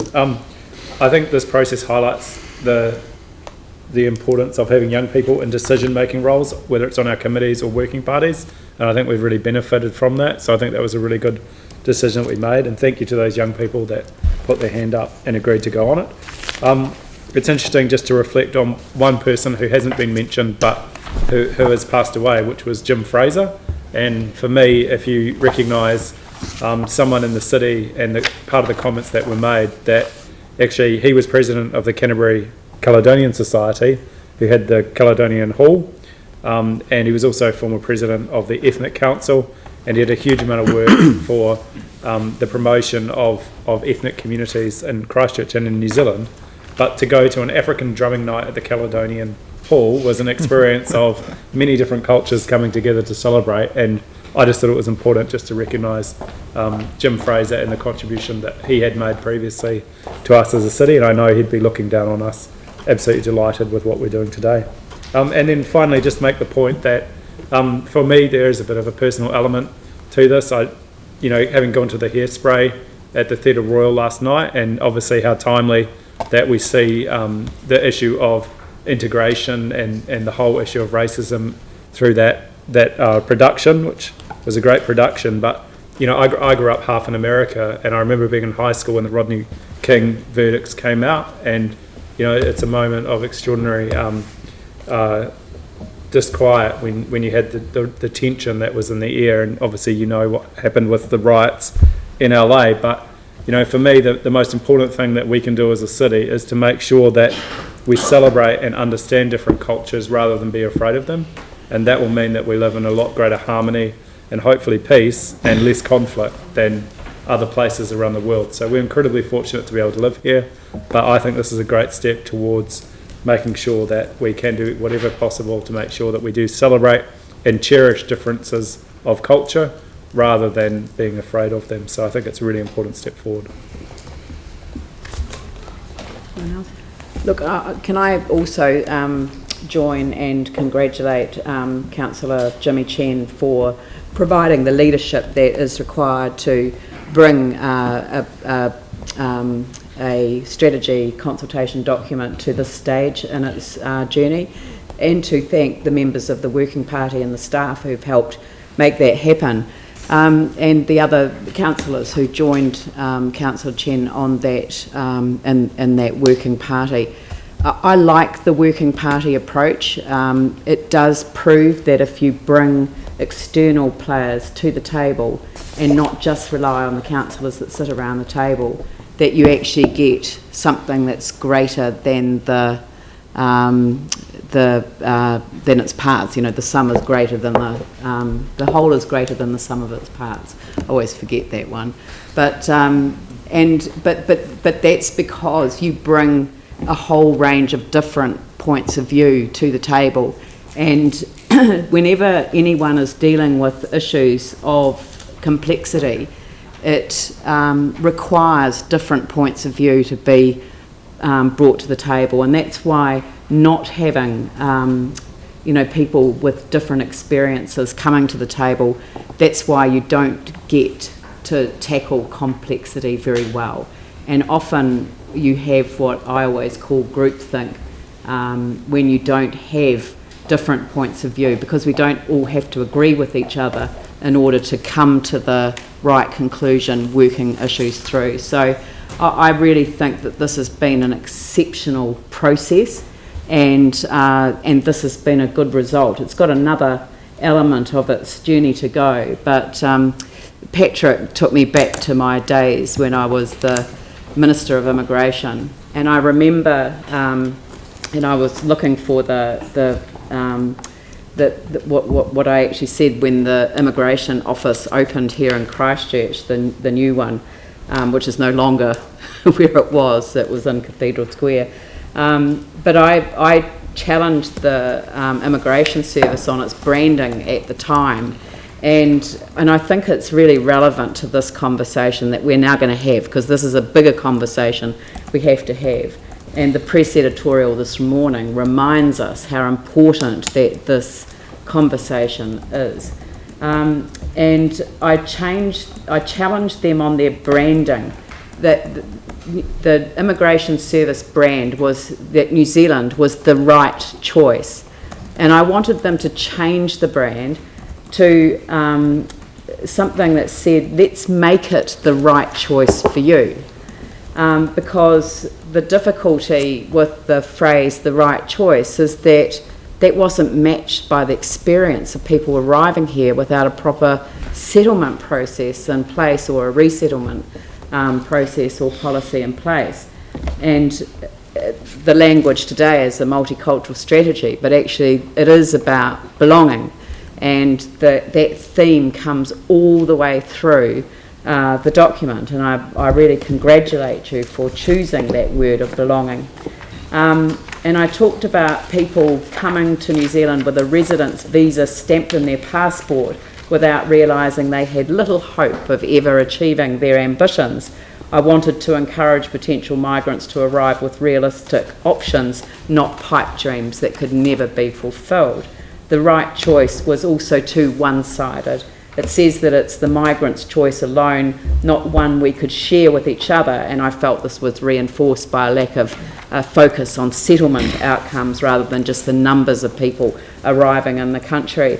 So in a way, I feel like I've been on a bit of a journey going from that role in central government to this role as the Mayor of Christchurch, but knowing that we have such an extraordinary group of people around the table who are able to embrace a wider group and actually come up with a strategy like this. So congratulations. I always say that the citizenship ceremonies that I conduct every month are my favourite, one of my three favourite events that I undertake. And I always talk about the fact that each one of us, or our forebears, actually was a migrant.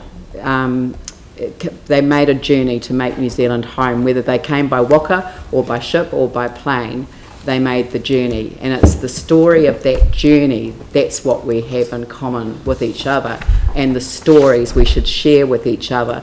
That builds understanding, that builds respect, and it actually takes away the opportunity for the sort of headline that we read in the paper this morning. So look, what we use this document for now is almost as important as the process it's been through, because all of us have to take it out into the wider community.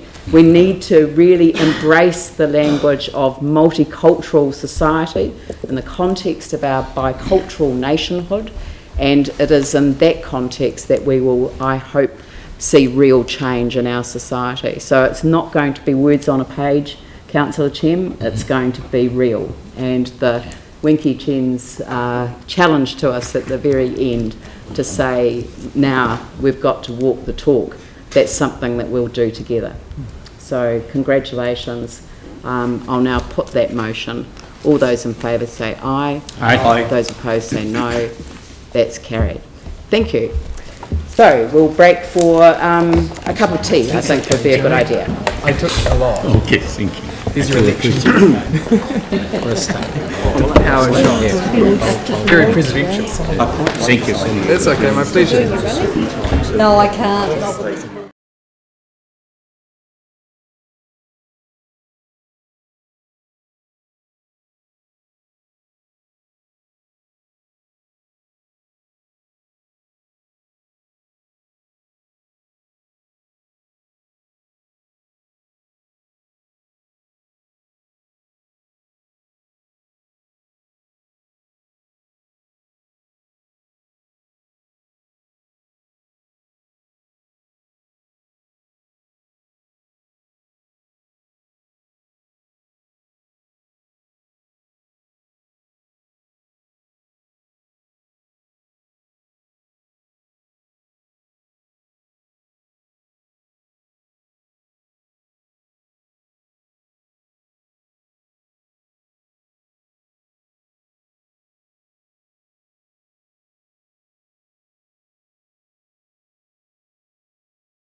Me a coffee again. That's very good. Thank you. Yeah. No one hears me one either. They all know I don't know. We've got to find somebody to watch. No, I didn't. Because I mean, it's only if it's in our interest. Yeah. Oh, that's very reasonable. Right, item number 23, corporate finance report for the period ending 31st of March. If you'd like to move that. Yep. Seconded by Jamie. Yep. I'll put that motion. All those in favour say aye. Aye. Those opposed say no. It's carried. Performance report for the 9 months to the 31st of March 2016. Moved by Raph, seconded by Jamie. I'll put that motion. All those in favour say aye. Aye. Opposed say no. That's carried. Earthquake claims update as at 31st of March. Moved Raph, seconded Jamie. I'll put that motion. All those in favour say aye. Aye. Those opposed say no. That's carried. Development contributions, remission application. I know that the chair of the Strategy and Finance Committee does not want to move this recommendation from the committee. I have raised with the Chief Executive that in future for papers, when we actually need the resolution as moved and seconded by the committee, so that it would have been plain, it should be plain on the face of this record that it was not supported by the chair. Because I think that's a significant issue for the council's consideration. But in order to, are there any questions that people have got that they'd like to seek clarification from our staff? And then I'm going to ask whether anyone is prepared to move the Strategy and Finance Committee recommendation. And then I guess the default position is the staff recommendation. So some questions? Yep. Pauline and Phil. Yes, thank you. Just on 4.11, that the council considers that owners of red zone properties will have received reimbursement of any DCs paid as a component of payment received in the acquisition of a red zone property. Do we know if they have received any compensation? If St Paul's received compensation from the Crown when they acquired the land? We don't know for sure, and I don't know that when the deputation before the committee that they could confirm whether that was a component of their offer. But we do know, we've got an example of a valuer contacting the council to ask about the amount of development contribution levy or credit that would be available on a piece of land, because they were going to factor that into the value they were putting on the piece of land for a Crown offer for that land. So that's in a different situation, but we are aware that. Was it in residential red zone area? Not residential red zone, it was... Well, we heard from them that they got the 2007 rating valuation, so that wouldn't have a valuation attached to it. I asked them the question, what was the basis for their payment? And they said the 2007 rating valuation, which I assume was just for the land. Yeah. So at a general level, though, I guess the value of a piece of land that's been developed or subdivided already has an underlying credit, development contributions credit, and that is relevant to the value of that land. His rating valuation for 2007 included the development contribution that would have been paid for development, even though it was in a residential area? Well, I'm just saying at a general, so not the specific value or valuation method, but somebody coming along to buy that land later on does not have to pay a development contribution already over again, because it already has an underlying DCQE credit attached to it. That's right. And at some level that has a value to it. Somebody doesn't have to pay that development contribution over again. Just on that though. But sorry, just continuing that they will have received reimbursement. This is what the council expects, that they would have received reimbursement. No, that's what they considered. That's what council considers. This is the wording that's in the council's policy as the reasoning for why we wouldn't do a transfer of credits or why we treat red zones. I mean, the thing is they would receive a reimbursement if they were building back on that site. No, what they it wouldn't means, doesn't receive it? a reimbursement. They would be allowed they would be allowed a credit. Yes. Yeah. If they rebuild. They're not reimbursed. It sits with the land. Yes. A red zone credit sits with the land until it's used on that site or it expires. So in actual fact, the person that currently holds, maybe this is a question, can you confirm that the person that actually currently holds the credit for the previous site is the Crown? Yes. Yes, if the Crown still owns that land, which I assume they do, yes, they have the credit. So they hold the credit? Yes. Yep. Right. And just on that, just a further one, how long before or has it expired, the credit? 10 years. 10 years. That's according to the policy. 5 stands at present. Thank you. Yeah. Phil and then Andrew.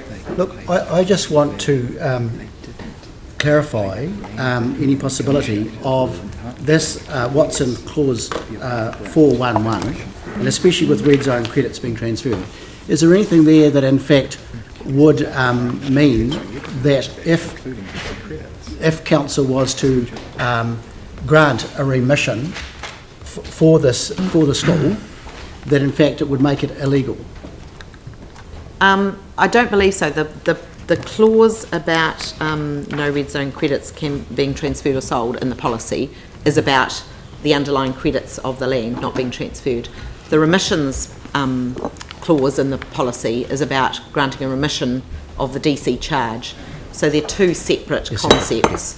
Yep. Yeah. Thank you, Judith. That answers that question. Yeah. Paul, you had a... Oh, no, it's just actually just to give some context to the credit.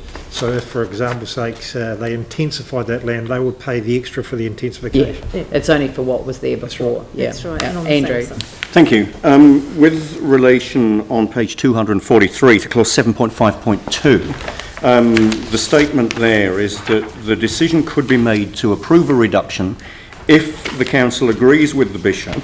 So that's the bishop's letter in 4.1, referred to in 4.12 and 4.13 on the page 241, that if the council agreed that there were unique and compelling circumstances, then we could agree to the inconsistency with the policy.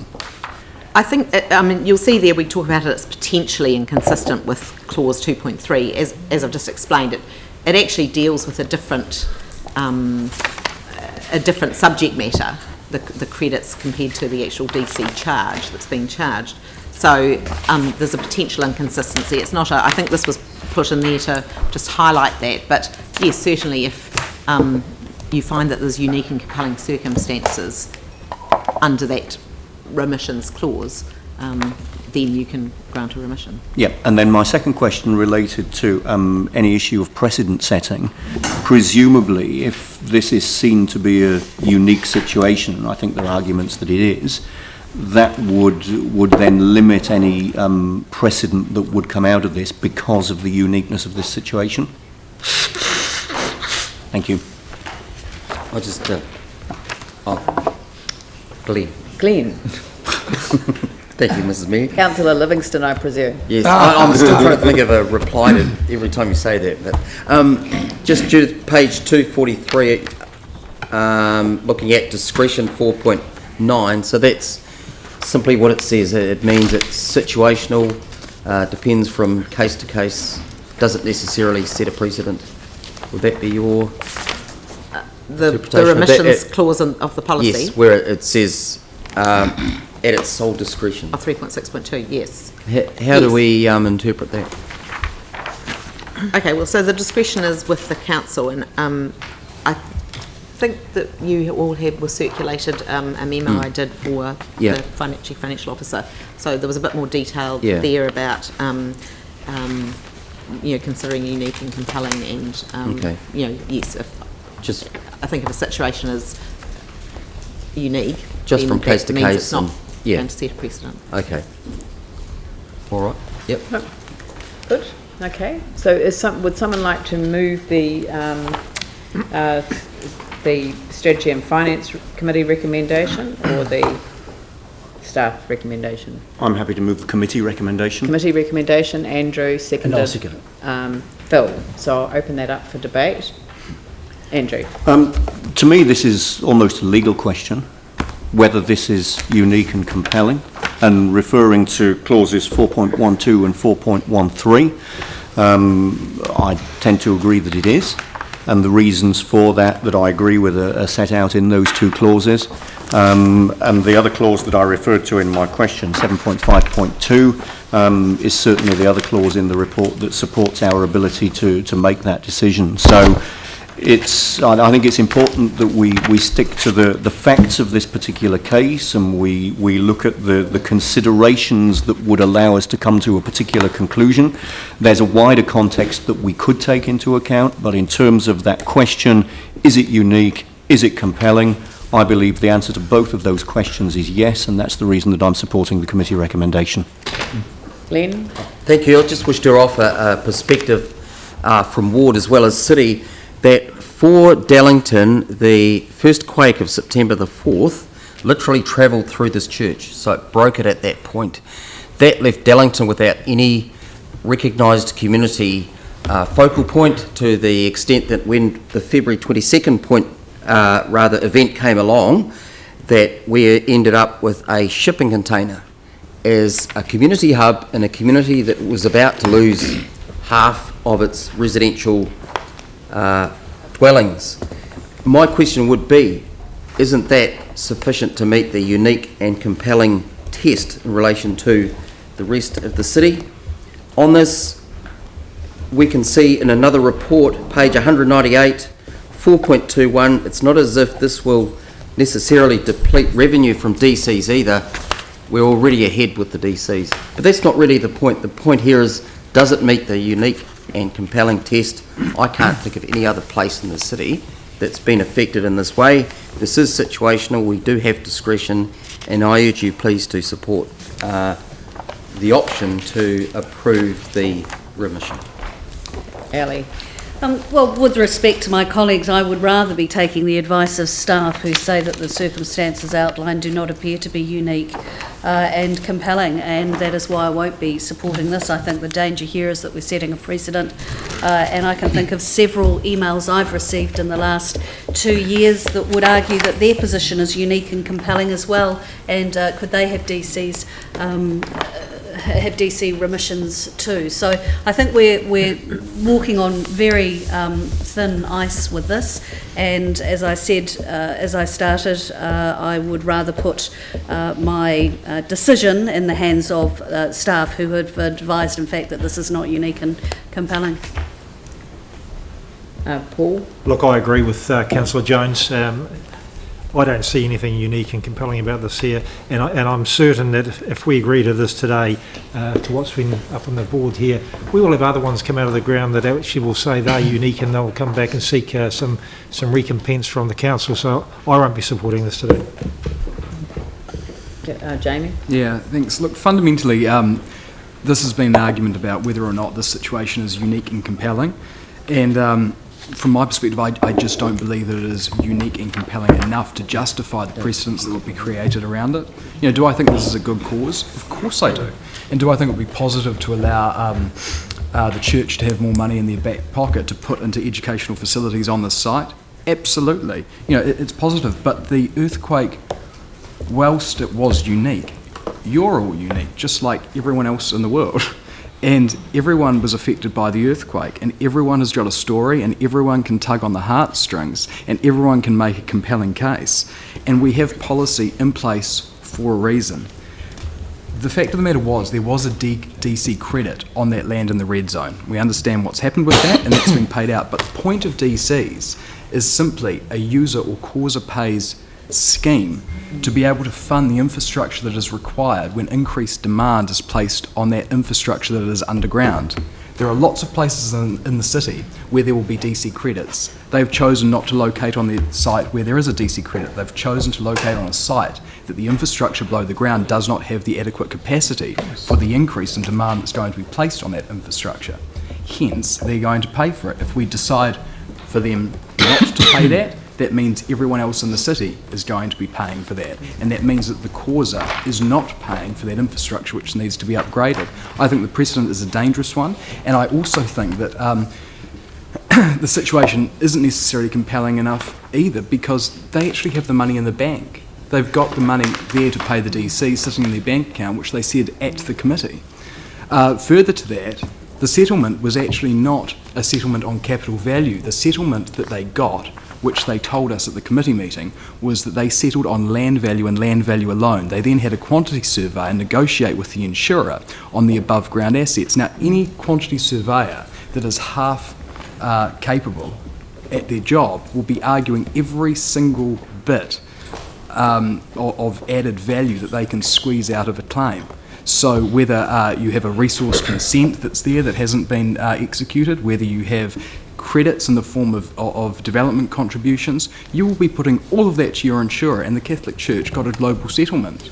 There is no way that a quantity surveyor would not argue the value. There is no way they would say, no, please don't pay me the extra additional funds that we have owing on this. That's the point of taking the land value and then negotiating directly for your insurer with a global settlement. They've done that. They've got the money in the bank. They've chosen a site which does not have the capacity for the infrastructure or the added demand on the infrastructure that they've chosen to create. And going against the user pays situation on a very, very clear policy, which actually verbatim says that specifically state integrated schools are required to pay development contributions, I just believe sets a terribly dangerous precedent, because we will hear unique and compelling story after unique and compelling story for the end of our days if we go down this route. And I think the staff advice is prudent for very good reason. David.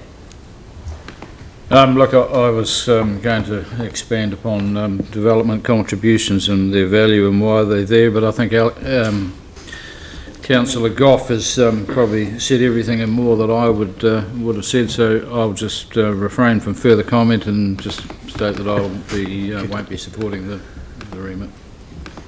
Phil.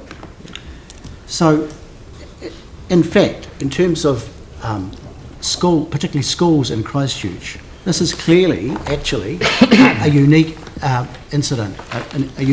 What happened to this St Francis, the combined St Francis School and the original Dellington School being shifted, is absolutely unique. It was the only school in Christchurch which was required to shift because it was red zone. So they couldn't have possibly stayed on in the red zone land or rebuilt on the red zone land. So it is unique. It's also compelling in that they had no option, actually. They were forced and in fact required to move somewhere else. That's absolutely compelling. So there is a clear case that in fact for St Francis of Assisi School, it was both, the circumstances were both unique and compelling. I think, it's easy to say, well, the church has money in their back pocket. In fact, we as a council allow DC rebates for developers in the central city. They have money in their back pockets. They wouldn't always necessarily tell us what they had in their back pockets, but that's like a subsidy which they also receive, actually. So, and what I understood the staff to say is, in fact, this is an exception, and that it doesn't necessarily create a precedent at all, because this is a particularly unusual situation. I want to say too that if these children were attending a state school, and it had been a state school which was forced to move, that school would not be paying DCs. The Crown, as you read in the report, is not obliged to pay our development contributions. I also want to refer to the whole point of the Private Schools Integration Act, and that's that kids and Catholic integrated schools, they actually have equal rights to kids in state schools.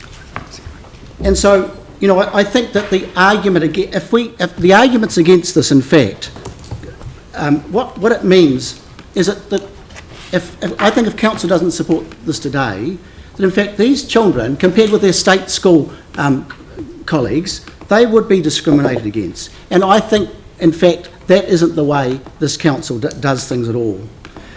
So I'm urging the council to support what was the original committee recommendation. Raf? Yeah, just briefly, I think Jamie sort of covered most of the points around the DCs. I think for me, I mean, I would have had to see some evidence of significant financial hardship here to see this as a compelling case, and we haven't got any. The church made the decision to build the extra classrooms. They would have known the DCs involved in that process. They have the money in the bank account. They're proposing to use this cash, if it's remitted, for general facility improvement at schools around Christchurch City. So it just doesn't pass for me that compelling test just on that basic requirement. So I get letters every day from people asking for rates remissions, often with very, very compelling stories. Major financial hardship, people paying rates on multiple properties because they're not repaired in time for health issues, and you really actually think those people are struggling, they don't have the cash. The church does have the cash, they've told us they've got the cash, they should pay the DCs. I want to comment as well. As I said at Strategy and Finance, this was a really hard issue to actually formulate an opinion on, because it really could be either way. I mean, I even said that I was kind of sitting on the fence. I didn't really know which way that I should go on it, because to me it is a unique situation. When you're the only school that's been red zoned, you know, it's unique. So I think the unique is certainly passed. And I thought that the compelling side of it was the fact that they really were faced with no option of going back to the site where they were. So they had to look for an alternative place.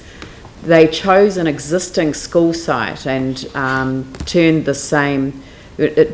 two schools into one school. So the new St Francis of Assisi school took over from the two schools that previously existed, but quite some distance from Dellington, which is where its home was. And I know that the school community actually didn't want that amalgamation to occur on the Innes Road side.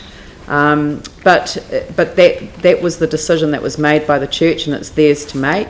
And I think they did that in a way that was an effective use of their land, because they only had to build 2 additional classrooms in order to meet the needs of the expanded school.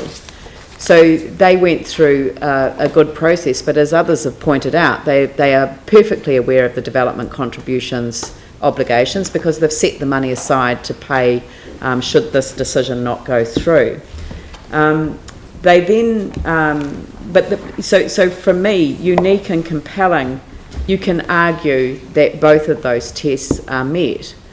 But then I come back to the plain wording of 2.3, which I guess I hadn't really worked through at the time of the meeting, which is that residential and non-residential lots within an area classified by Sarah as red zone that are subsequently demolished will retain the assessed credit with the lot. So it stays with the site, not moves. No red zone credits can be transferred or sold, but will remain with the land until they are used on that site or they expire. And we know from the policy that they expire after 10 years. I'm not sure when that transfer was actually made, but it wouldn't have been made before. It wouldn't have been made before 2012, I'm guessing. Would be the first transfers under the residential red zone. I know Dellington was pretty close.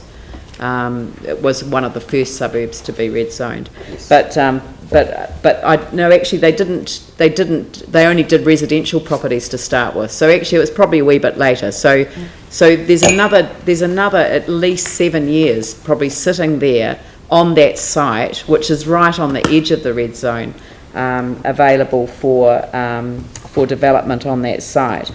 So the question that we're being asked to consider is really something that's against this policy, but through another means, which is remitting the development contributions. The council considers that owners of red zone properties will have received reimbursement of any development contributions paid as a component of payment received in the acquisition of a red zone property. Well, we've been through a global settlement, and I mean we have to accept that it's ins and outs and ups and downs, and you know, in the total scheme of things, it's probably neither here nor there, but that's the basis for our policy. But that means that the red zone credits actually are owned by the government, and they sit on that land with the government. And if the Catholic Church feels that it hasn't had a fair consideration of their situation, then really they need to look to central government, because that's who owns the credit. So although I supported the passing of the resolution at the Strategy and Finance Committee, on further reflection I feel that the overbalancing test of the development contributions policy has not been met, so I won't be supporting the resolution. So I suspect that there's a split vote, so could we have the, have we not got the system working? We have a digital systems. You put your digit in the air. Should we put our hands up? So those in favour of the resolution as moved by Councillor Turner, Councillor Clearwater, could you please raise your hand?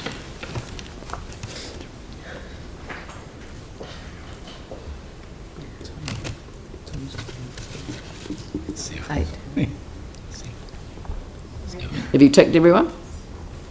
Turner, Scandrett, Clearwater. No, there's seven. Seven. Yeah. Cotter, Livingston, Johansson, and Chen.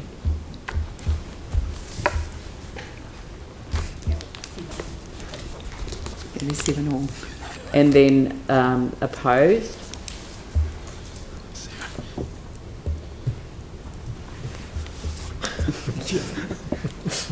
Also 7.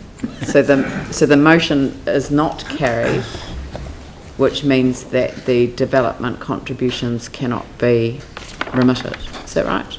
Yes, it reverts to status quo. Yeah, status quo. Which would be the policy. I can take 7 all. No. All right. So we will move forward to the remotely piloted aircraft drone policy, which has been through also some changes, but I think that's all. Thank you very much. I think that's been through a good process. Do you want? I don't know whether anyone's got any questions. I think we're all good to go. Oh, Yanni, come forward. Yeah. Yanni. Yeah, thanks. So at the committee we asked for some additional advice. Is it possible just to scroll down a little bit? So there were some areas, there was an area in particular, Ferrymead wetlands, which I just wanted to add as a permission required area. It wasn't resolved at the committee. We asked staff to report back on it. Staff have sent a memo round. So I just wondered if you wanted to maybe elaborate the response you got, or whether you're still supportive of just making an inclusion, and if so, I'd like to move an amendment. Yes, we did. We talked to the park staff. They were supportive of the Ferrymead wetlands being added into the permission required sites. So can we just edit our council property at, how would we describe it? Ferrymead wetlands. Ferrymead wetland. Wetlands? Plural? Not wetland. Wetland. It is wetland. Right. And, sorry. Yep. May I also ask, sorry, but I'm just wondering, could I ask whether we could have a third resolution around the, if you do decide to adopt the policy, could it be adopted from the 1st of August? Oh. To allow comms and the web page to be updated. Yep, no, that's fine.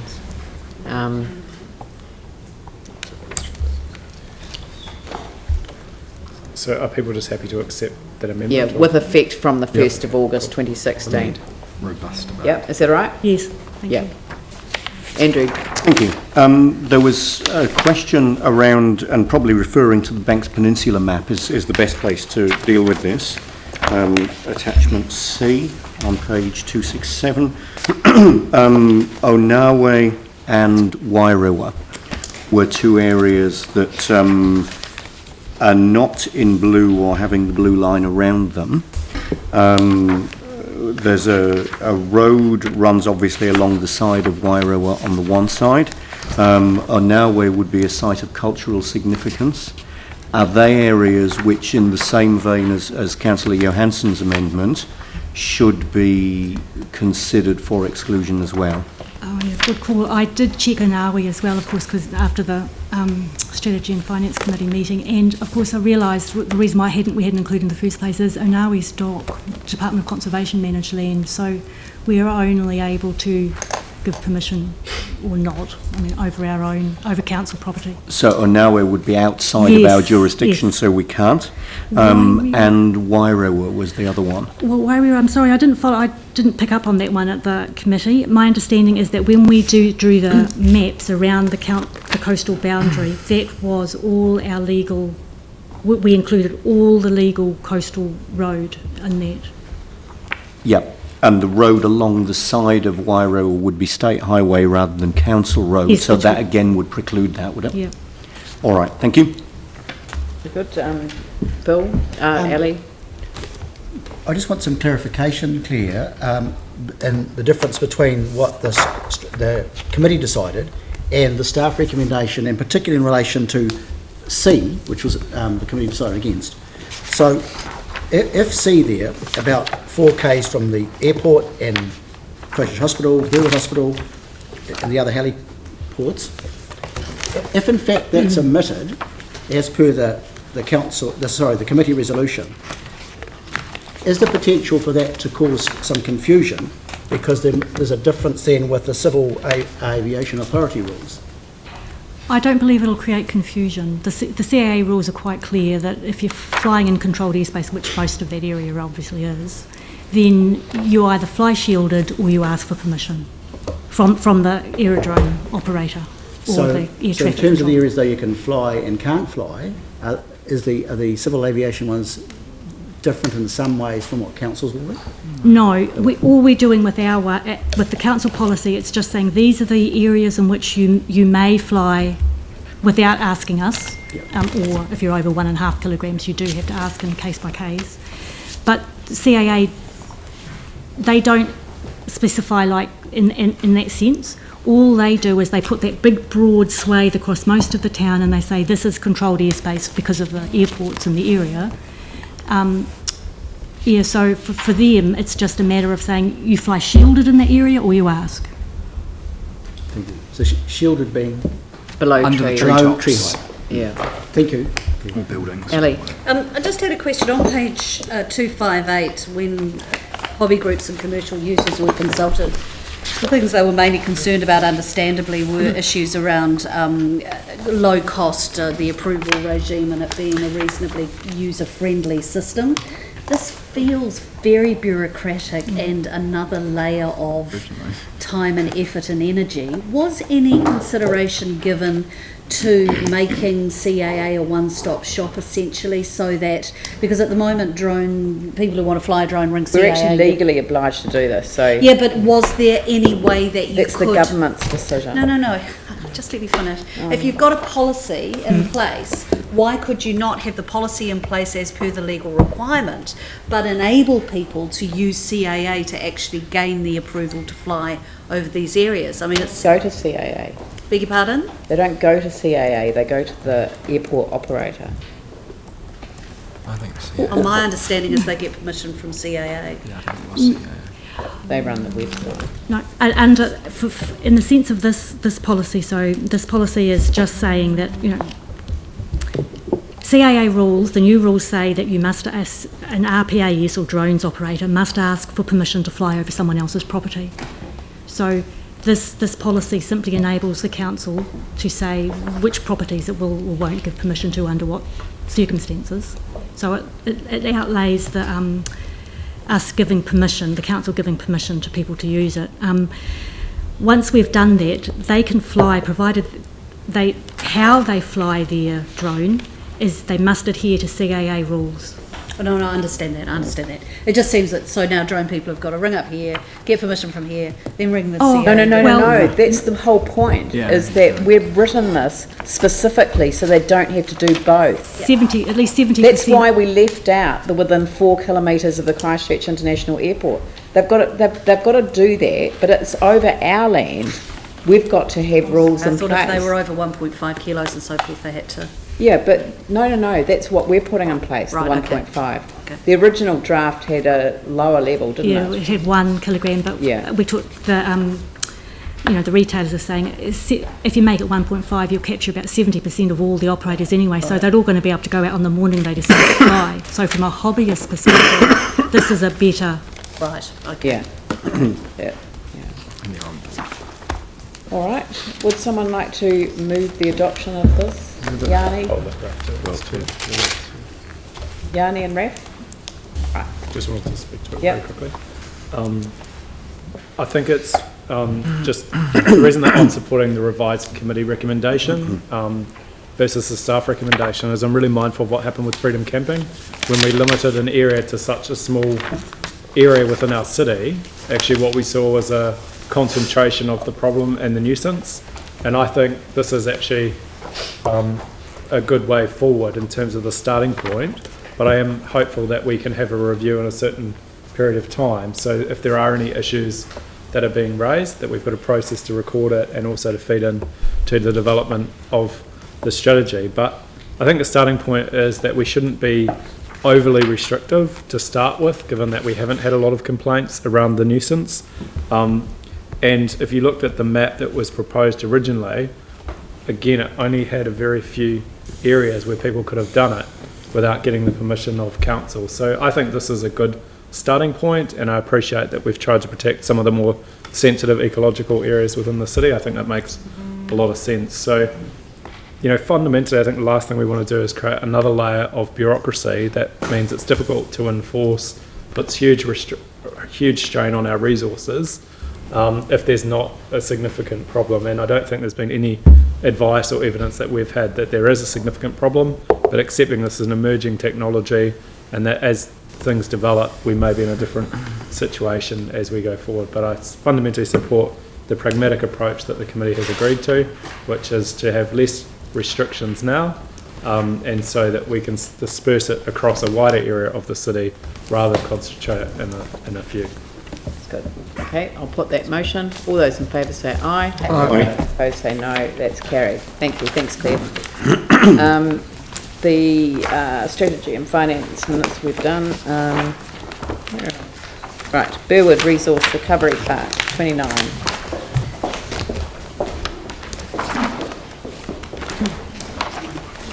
Does anyone have any questions on this? Would someone like to move it? Move it? Move the motion. David East moved, seconded Glenn Livingston. I'll put the motion.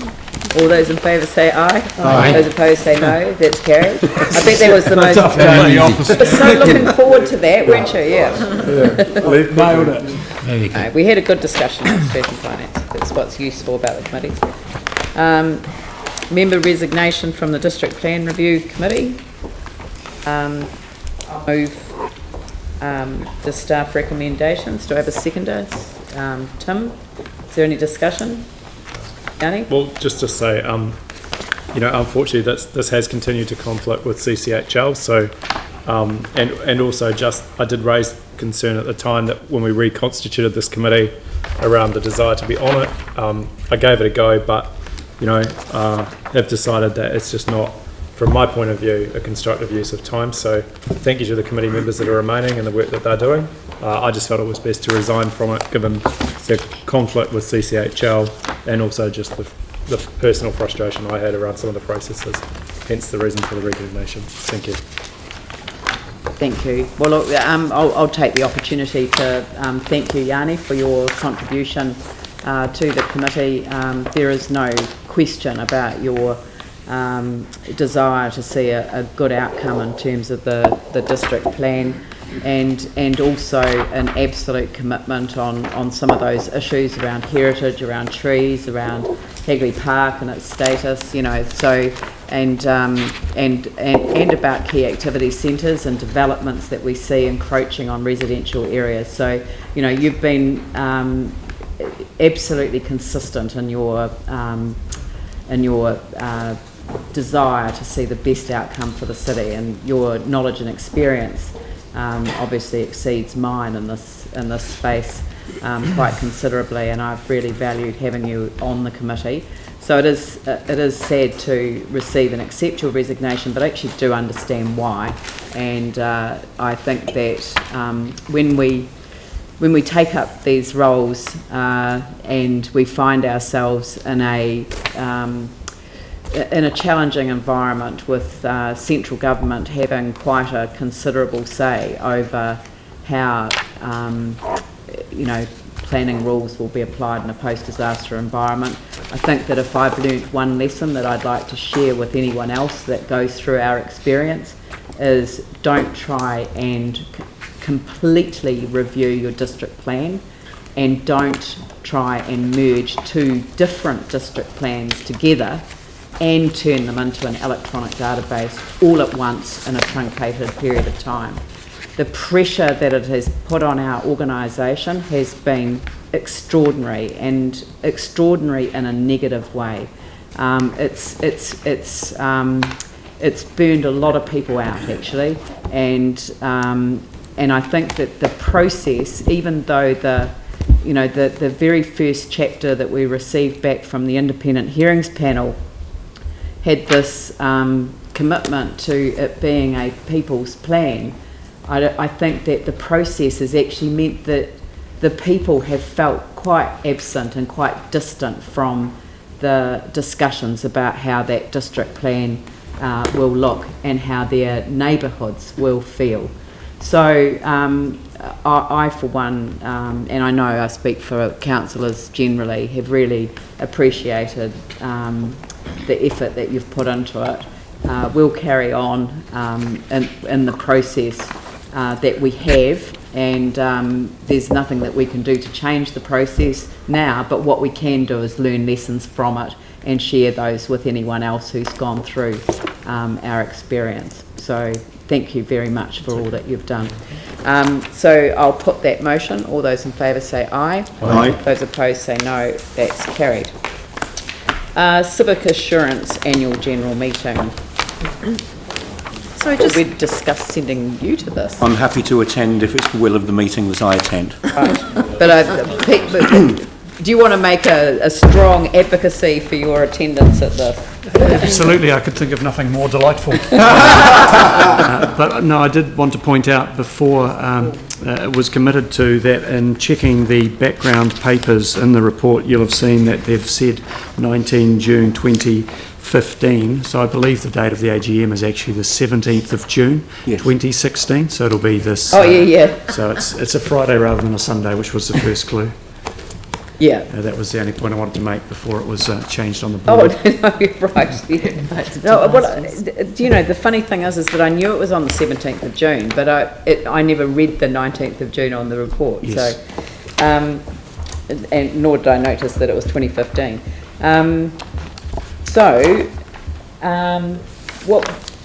What's your view in terms of, because this is about executing a proxy form, but we're actually thinking of sending a councillor up again, because we sent a councillor to one of the other meetings and actually felt that it was a useful exercise, especially Andrew being a member of the insurance subcommittee. Absolutely. Yep. All right. So how do we change this to, so we don't need to appoint a proxy? No. So we appoint Councillor Andrew Turner as the council's representative, that we direct him to vote in favour of receiving the annual report and reappointing the Auditor General, directing him to abstain on the reappointment of the directors, and directing him to vote against the director fees increase. In bold caps. I don't think we need to put it in bold. Do you want a seconder for this? Would you like to lower them? Now, right. You'd like to move it? Yep, I'm with it. You move that, seconded by Phil. Is there any discussion? Yanni? Well, I just wondered, in terms of strongly support for, but I wonder if actually it's not just voting against, but actually making strong representations against it as well. Because we actually want to encourage the other shareholders who are there to actually vote against it as well. So I was wondering if we could just add something to that effect. Do an impassioned speech. To be fair, it's not a council meeting. They don't do it like that. They don't ask for debate. Once this is carried, it is my intention to notify the other shareholders of our position, which I think might be as useful. I think with Andrew Turner's expertise, he'll be able to sell his wares to them. Well, the shareholders will have issued proxies, and they will have their position before the meeting. Yeah. So impassioned pleas at meetings don't. The other thing that I thought was still outstanding is we'd asked for some work to come back around continuing to be a shareholder in this organisation. So that work is still outstanding. We are, and but it has not been forgotten. There's It's been quite a worked lot on. of work to do on that. Do we have a kind of time frame for that? No, but it's coming back through the insurance subcommittee. There is work to be done on that. We haven't forgotten. Cool. We have not forgotten that. Okay, great. So I'd strongly urge councillors to support the resolutions. Yep. And I don't think you need to. It's just, I think really it raises that fundamental question, doesn't it, around directors' fees increases and performance and, they always seem to go up, they never go down, and they're always used that others get paid a certain amount, so that's a justification for them spiralling up. So at some stage, now's not the day to do it, other than to send the signal that we don't support the increase. We do need to think, I think, as an organisation across our companies, around that whole concept of how directors' fees are dealt with, because it is particularly galling in this case, I have to say. Different issue. Yep. Glenn? Well, thank you. Just a quick comment. I think over the fees, for me, I've seen this with other reports too, this kind of contextual disconnect. So Civic is the company over which the council has had the biggest claim, and okay, you can come out with a report, sharp-looking rationale that'll justify the increase in the fees, but there's just a total disconnect with this city, which has had a major, force majeure, and they're trying to it's crazy. They went for 50% in 2013, turned down. I've seen that tactic too, go high, then come in low in 2012. Now they want more, so yeah, that's why I said the bold caps thing, There is no report that they could write that could justify an increase in these directors' fees. Sorry? There is no report that they could write that could possibly justify. Can't even write new business at the moment, is that right?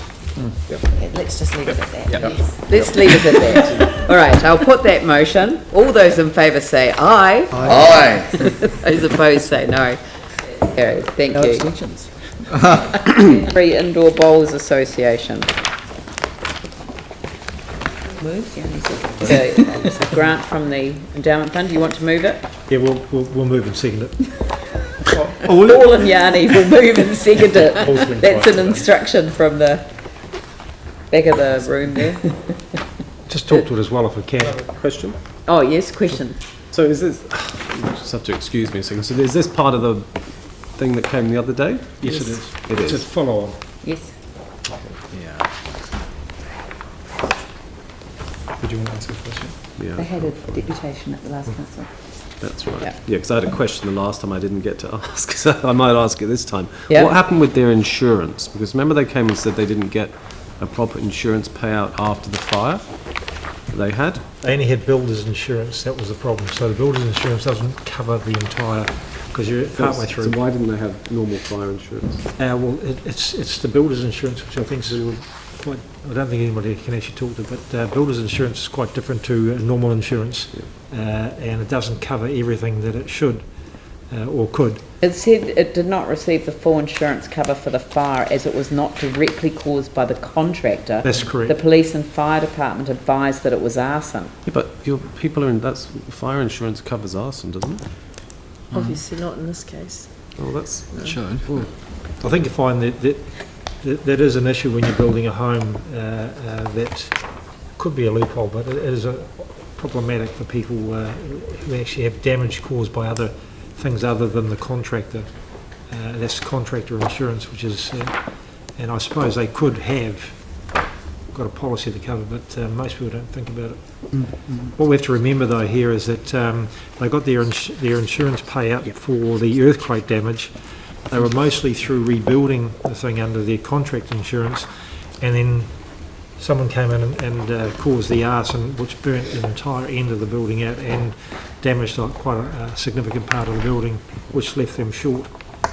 We also have to remember that the Canterbury Bowls, Indoor Bowls Association allow us or our public to park on their land to use our park, which is near their facility, and they are going to be holding national tournaments here, and they have quite a significant amount of members. I think this is a really good case that stacks up, and the endowment fund, from all perspectives, about the only area we can actually pull it from. But it says here that the endowment fund will be in deficit, so how's that working from a There's $600,000 coming back into it shortly, I understand. It's Mr. Godsall, I'm looking. So the 4.3... 31 March is shown in the financial...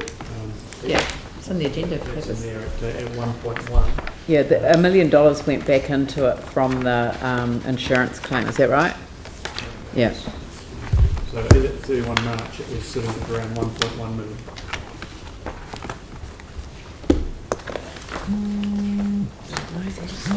Sorry, I'm talking about the betterment fund for... I'm just talking about 4.3.2. It just says that funds will be in deficit. Wondering where that cash is coming from.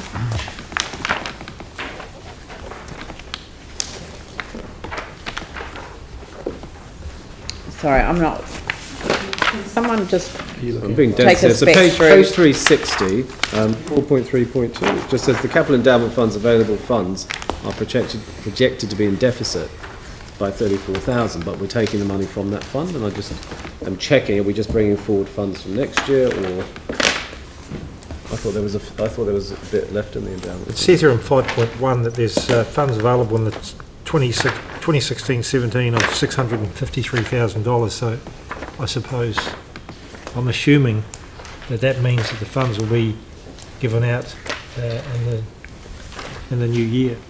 And I'm happy to make an amendment that it comes on the 1st of July, and it just means that they borrow a little bit more in the meantime.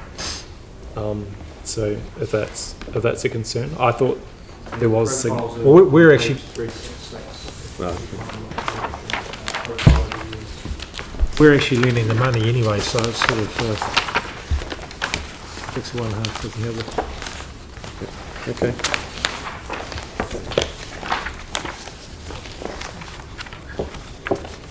So, I mean... It's not the end of there, really. So it does say from the 16-17 financial year, Yeah, 653. which is the same. So would it be beneficial if we just make an amendment and say the money will be available, this grant will be available from the 1st of July? It does say from in the 16-17 year, which is the same thing.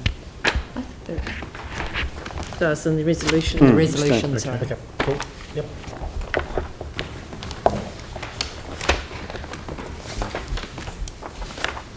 Sorry, I just need a little bit of reminding about...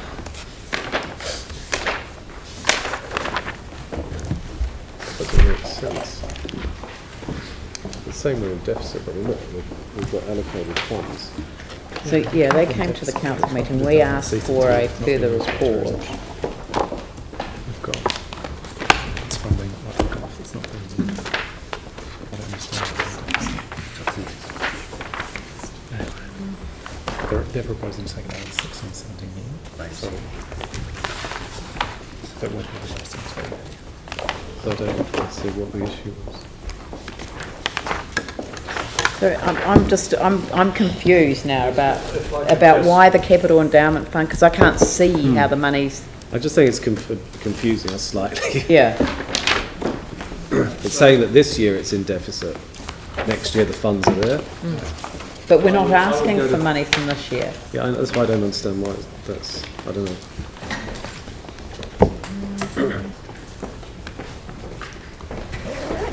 I guess we're asking, why does 4.3.2 exist? Yes. Yes. This is okay, and if I can turn to the, if you can look at the appendix at the same time, you can see we're forecast to be deficit. It's talking about at 30 June by 34,000. That 34,000 comes under the unallocated funds brought forward line, whereas you can see about four lines down in bold, unallocated funds carried forward of 653, and that refers to the second part of paragraph 432. However, there are available funds in the 16-17 financial years for allocation. Council has not yet considered any prioritisation of these funds. So I think within that basis, you don't need to make it 1 July or 17-18. It's appropriate within the 16-17 year for your choice. Right, okay, that's fine. Thank you. Andrew. Thank you. So a process question, and probably one for Peter actually as well. Here we've got a resolution in front of us to make this allocation from the Capital Endowment Fund. Is this the normal process for doing that? Because I know there has been some confusion around how the allocations from the Capital Endowment Fund are made and what the normal processes for that would be. Is this part of that normal process, or is this an exception? I would suggest that this is an exception, that the better way in which to allocate out of that Capital Endowment Fund would be councillors to take a view of their priorities, and you'll see that from the schedule you do already have a number of aspects in there that you have prioritised for future years already. So is there any work been done, or is there any report back coming on that allocation process from the Capital Endowment Fund? I know it was raised in the context of the events and festivals funding. If you could perhaps remind me whether there is any work going on in that space to report back or to bring information back to us. If there's not, I'd suggest that now there is. Yeah, I think that's the spirit of my questioning. I think it would be good to get some clarity around that, because this is another area that shows that there probably is some confusion or lack of information in that space. So I'll undertake to check status. If we don't have that work underway, we'll begin it. That's great, thank you. Do we need a working party or something to... No. There is actually a Capital Endowment working party. Is there? Yep. Yeah. So it's not arbitrary, it's actually quite a... In fact, that work could actually come through that committee if you wanted to. Through the... Well, there is quite a lot of work going on with the Capital Endowment Fund at the moment, so I wouldn't... I mean, we've got other things that we're looking at in terms of the City Foundation, so there's a whole lot of work going on at the moment where this all connects. All right, so we've had a mover and a seconder, so I shall put that motion. All those in favour say aye. Aye. Those opposed say no. That's carried. The next one is Councillor Director's Remuneration, which is slightly not right, so because we've got some proper wording here now. So why has 3 come into it? Why did we, I thought we were just dealing with the donation. Just take out 3. We're not, well, I'm going to do that after the election. Okay. If I'm here. Right. Resolves that Christchurch City Holdings Limited, because what happens at the moment is that all of the directors of Christchurch City Holdings have, instead of receiving directors' fees, they don't receive directors' fees, but CCHL pays a donation to the Mayor's Welfare Fund at the end of the financial year. So what we are asking City Holdings to do on behalf of all of us is to donate to Imagination Station an amount equivalent to the fees that would otherwise be payable to 2 directors for the year ended 30 June 2016, and the balance of the donation in lieu of councillor director fees to the Mayor's Welfare Fund. And that just explains in well, I think reasonably simply what we are doing, which is making sure that the equivalent of 2 directors' fees for the entire year, 1st of July 2015 to 30 June 2016, goes to Imagination Station rather than the Mayor's Welfare Fund. And that will get Imagination Station across the line, and they will continue to work to find secure funding for the future. I'm very happy to move it, but I'm not sure if I'm conflicted. No, you're not. I'm happy because, to move no, well, I'm going to have Vicky and Jamie move and second. Is there any discussion? Ali? Briefly. My position on the director's fees is very clear. I'm actually going to abstain from this vote. I don't think it's my place to actually decide where people's fees go. It should be down to those individual directors. I know that this is being done as a group, but that still goes against my position on this, so I will be abstaining. It's fine.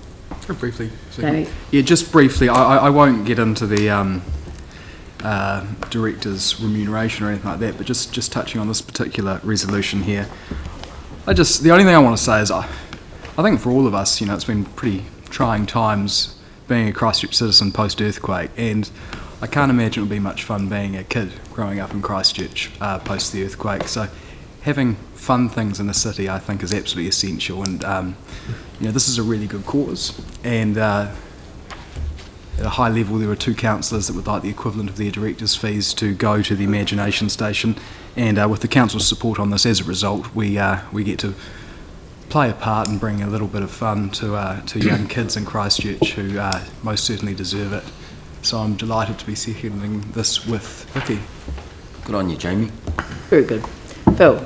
Look, I strongly support it too, and this is short term, and because no one wants to see the Mayor's Welfare Fund underfunded anyway, given the demands on that. And look, there's no question that this Imagination Station is fantastic for kids. My grandkids have taken me several times, and I have. So, but the thing, I just wonder too, if I'm assuming that this is happening, that in fact there is some planning going on around ongoing sponsorship for Imagination Station. I see Vicky nodding. And yes, there is. They're talking to 3 potential organisations that might want to be involved. And I mean, the important thing, I think, and just the outflow of emotion that came around this when the idea that it might actually close was really interesting. It was interesting to be down there on Saturday when Darth Vader and Maleficent and a whole pile of others turned up to try and support. It's not often you get to stand next to Darth Vader and Mary Poppins at the same time. But just the number of kids who are going in there enjoying it, and I think now that it's set up, it's so well used. There was a queue to use it because there is a limit on the number of people that can go in it at one time. Just to take it apart now would just be horrific. So very, very keen that this goes ahead. So Vicky, around future sponsorship, we don't need to make any note. In fact, that's already They are talking about that, and this would enable it to go probably for another year and a half while they sort out the long-term thing, and they are talking about a range of long-term options and some other interesting, exciting things as well, which I'll leave it for them to tell. Thank you. Yeah, Paul? Look, I think this goes to the spirit of the original decision around use of directors' funds right back at the beginning. One of the reasons I supported it is so that it goes to worthwhile things. We've all heard from our schools, principals who have come to see the various boards around the issues with the young people in our city and the issues they've faced post-earthquake due to their parents and the things they've been dealing with, and the kids have often been forgotten. So having something that can take their minds off, give them a wee bit of excitement, is a really, really important thing, and I think it speaks loudly to a number of things we've decided here today around the multicultural strategy, making sure that the people work in a collaborative way, the council working collaboratively with people who are delivering some really good stuff in our city, and I think it's really, really important. So I'm really happy to support this. Yep, Pauline. Yeah, I'd just like to endorse what Councillor Lonsdale said. At our board, we've had the principals coming in as well and telling us about extraordinary, unusual behaviour that they're seeing in children, and it's a big worry. So anything like this is going to really help our city, and I think it's really important that we support it, and I'm going to support it. Yeah. I'd really like to applaud what Jamie said. I thought that was great, and to me it reveals an attitude that, like, it's not our money. We only, if you are a director, you only receive it by virtue of being a city councillor. So, and it's about the city. It's about our children and recovery. So, great stuff, Jamie. I think that's the way to go. Very good. Yanni? Yeah, so I was just wondering, are we doing anything in this report about directors' fees and councillors receiving directors' fees? No, Just doing this. Just doing this. So when is that report coming? Just speak to this. I'll speak to that in a minute. Oh, okay. So, I support Imagination Station. I think it would be good to get a process, hopefully a bit wider context around where the directors' fees go, and a contestable process for, if it's not the Mayor's Welfare Fund, for it to be distributed back into community projects. I have strong support for. But I guess just one thing too, that when you think about these wonderful activities happening, it's kind of a shame that we don't have more of these activities happening in council-owned facilities in the central city, like our buildings, like our libraries, because actually what a wonderful thing to actually encourage others to come in who might not come into these facilities. And also when you think about the ability of sustainability going forward, where we're constantly paying market rates for highly expensive property in the central city in some cases, maybe not in this case. No, not I don't in know this the case. specifics of it. The landlord but, has been amazing. I think it does raise an interesting kind of, what can we do going forward to incorporate some of this really cool stuff into our facilities that we're spending a lot of money building, that hopefully can have a lot of community access around all sorts of fun and interesting things for our young people and our children. Really happy to support this. David, then Andrew. Look, I support the notion of supporting Imagination Station. My views are well known, like Ali. I support the notion, but I think I'll join Ali in abstaining from voting on this issue. Right, Andrew. Thank you. I'm also supportive of this. I think this is a really good way of ensuring that Imagination Station is funded. I think it's entirely appropriate that we should look at diverting the director's fees from the Mayor's Welfare Fund to Imagination Station in this way. I appreciate that the funds that are going to Imagination Station will therefore not be going to the Mayor's Welfare Fund. The spirit of the original decision has already been discussed, and I would actually take this opportunity to publicly encourage those councillors who are not currently contributing directors' fees to the Mayor's Welfare Fund to consider doing so. We all are.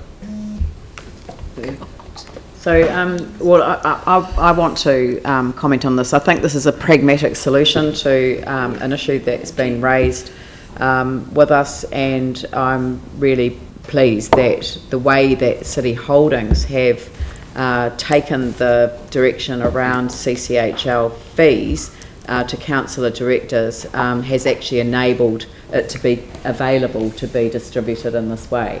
I think that in terms of the overall policy though, I am going to leave it now till after the election, because I think people need to stand for election understanding, that if I become the mayor again, then I'm going to really pursue a policy which says that no one gets paid more than other councillors for equivalent work, because whether you sit on a board or not, you'll sit on a zone committee and you'll work. How many hours do zone committees take?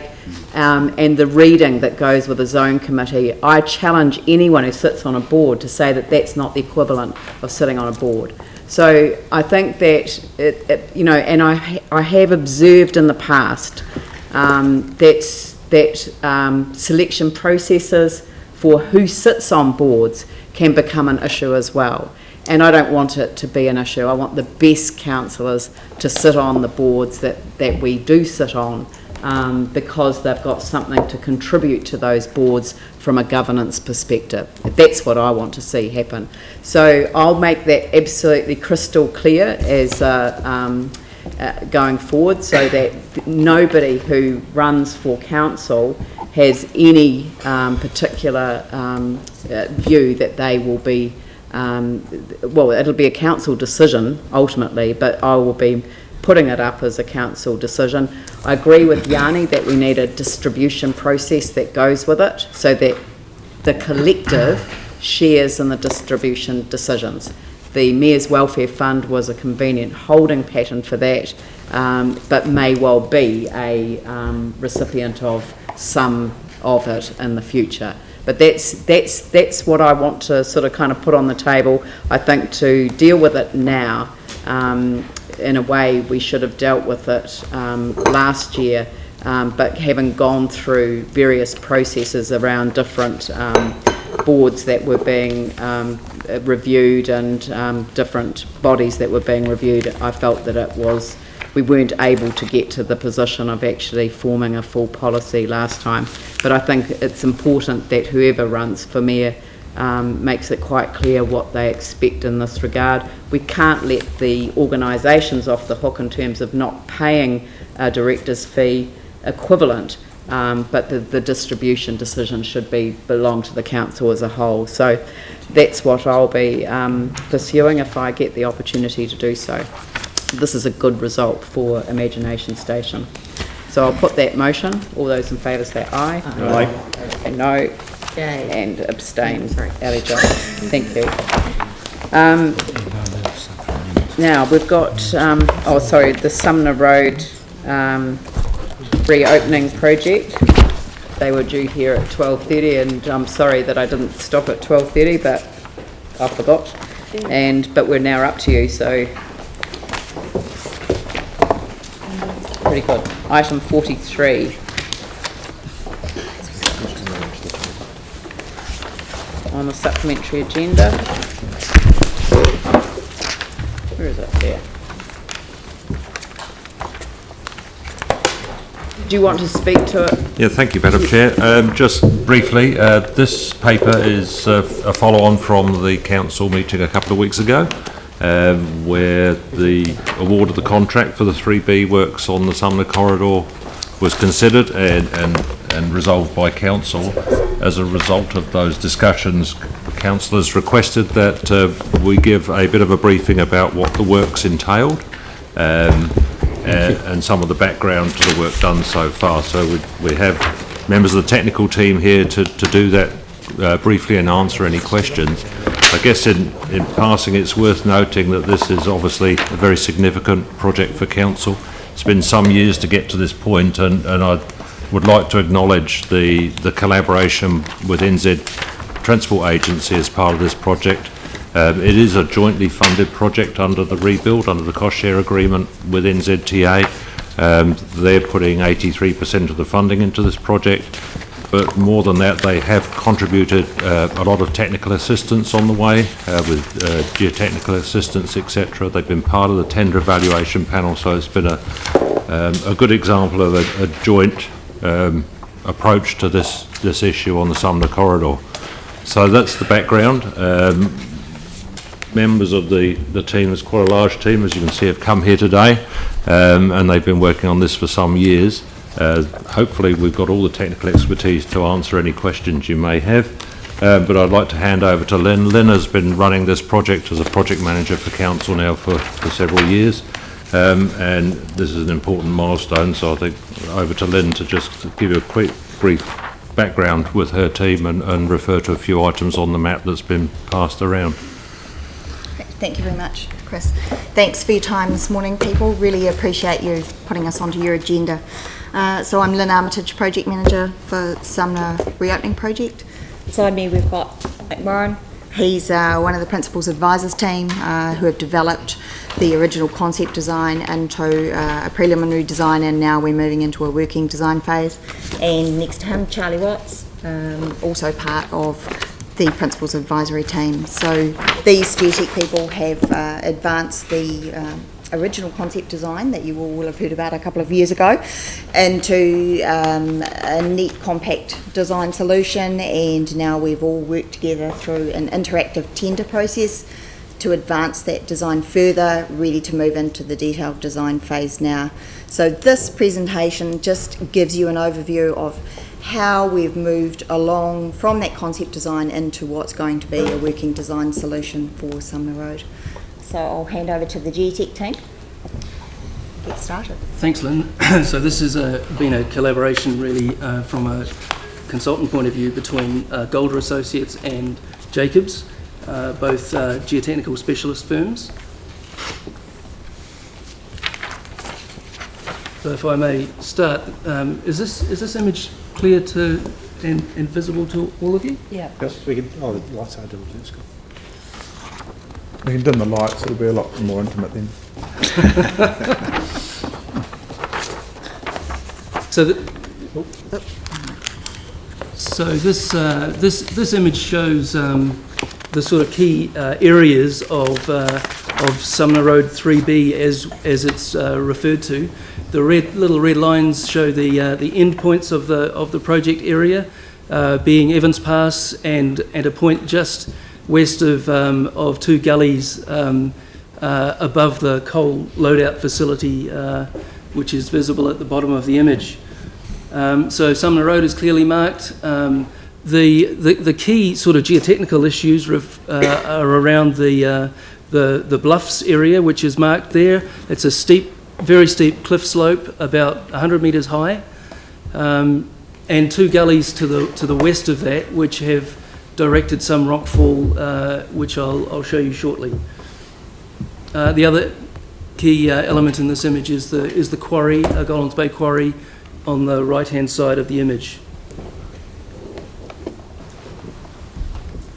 So as I'm sure all aware, during the Canterbury earthquake sequence, there were a number of large earthquakes that generated rockfall, fairly profound rockfall on this section of road, and led to the closing of the road. Significant damage was done to various features of the road, but also highlighted the risk to road users if the road were reopened. So this is a closer view of the bluffs themselves. As I said, about 100 metres high. They're fairly substantial. Perhaps you can see on this image a few places where there are scars from where parts of the slope have fallen during those earthquakes and fallen onto the road. So I'm just highlighting the hazard, if you like. The bluffs area itself also generated by far the majority of the several thousand cubic metres of rock that fell from the site onto the road. So this area represents the major hazard, if you like. So the concept design that I think you'll be familiar with involved principally cutting back those bluffs in a number of benches, and the objective was to lay the slope back so that it was no longer so steep, and to try and remove all the potential rockfall source material from that area. In the order of 1 million cubic metres of excavation was proposed for that area as part of the solution. And in addition to achieve that excavation, haul roads would be required in the area of the dashed lines on the right-hand side of the image to take that material to the quarry. So those would be fairly substantial haul roads to carry large equipment. In addition, two reinforced earth rockfall bunds were proposed in the two gullies to the west of the bluffs to prevent further rockfall that may occur from the bluffs from impacting on the road.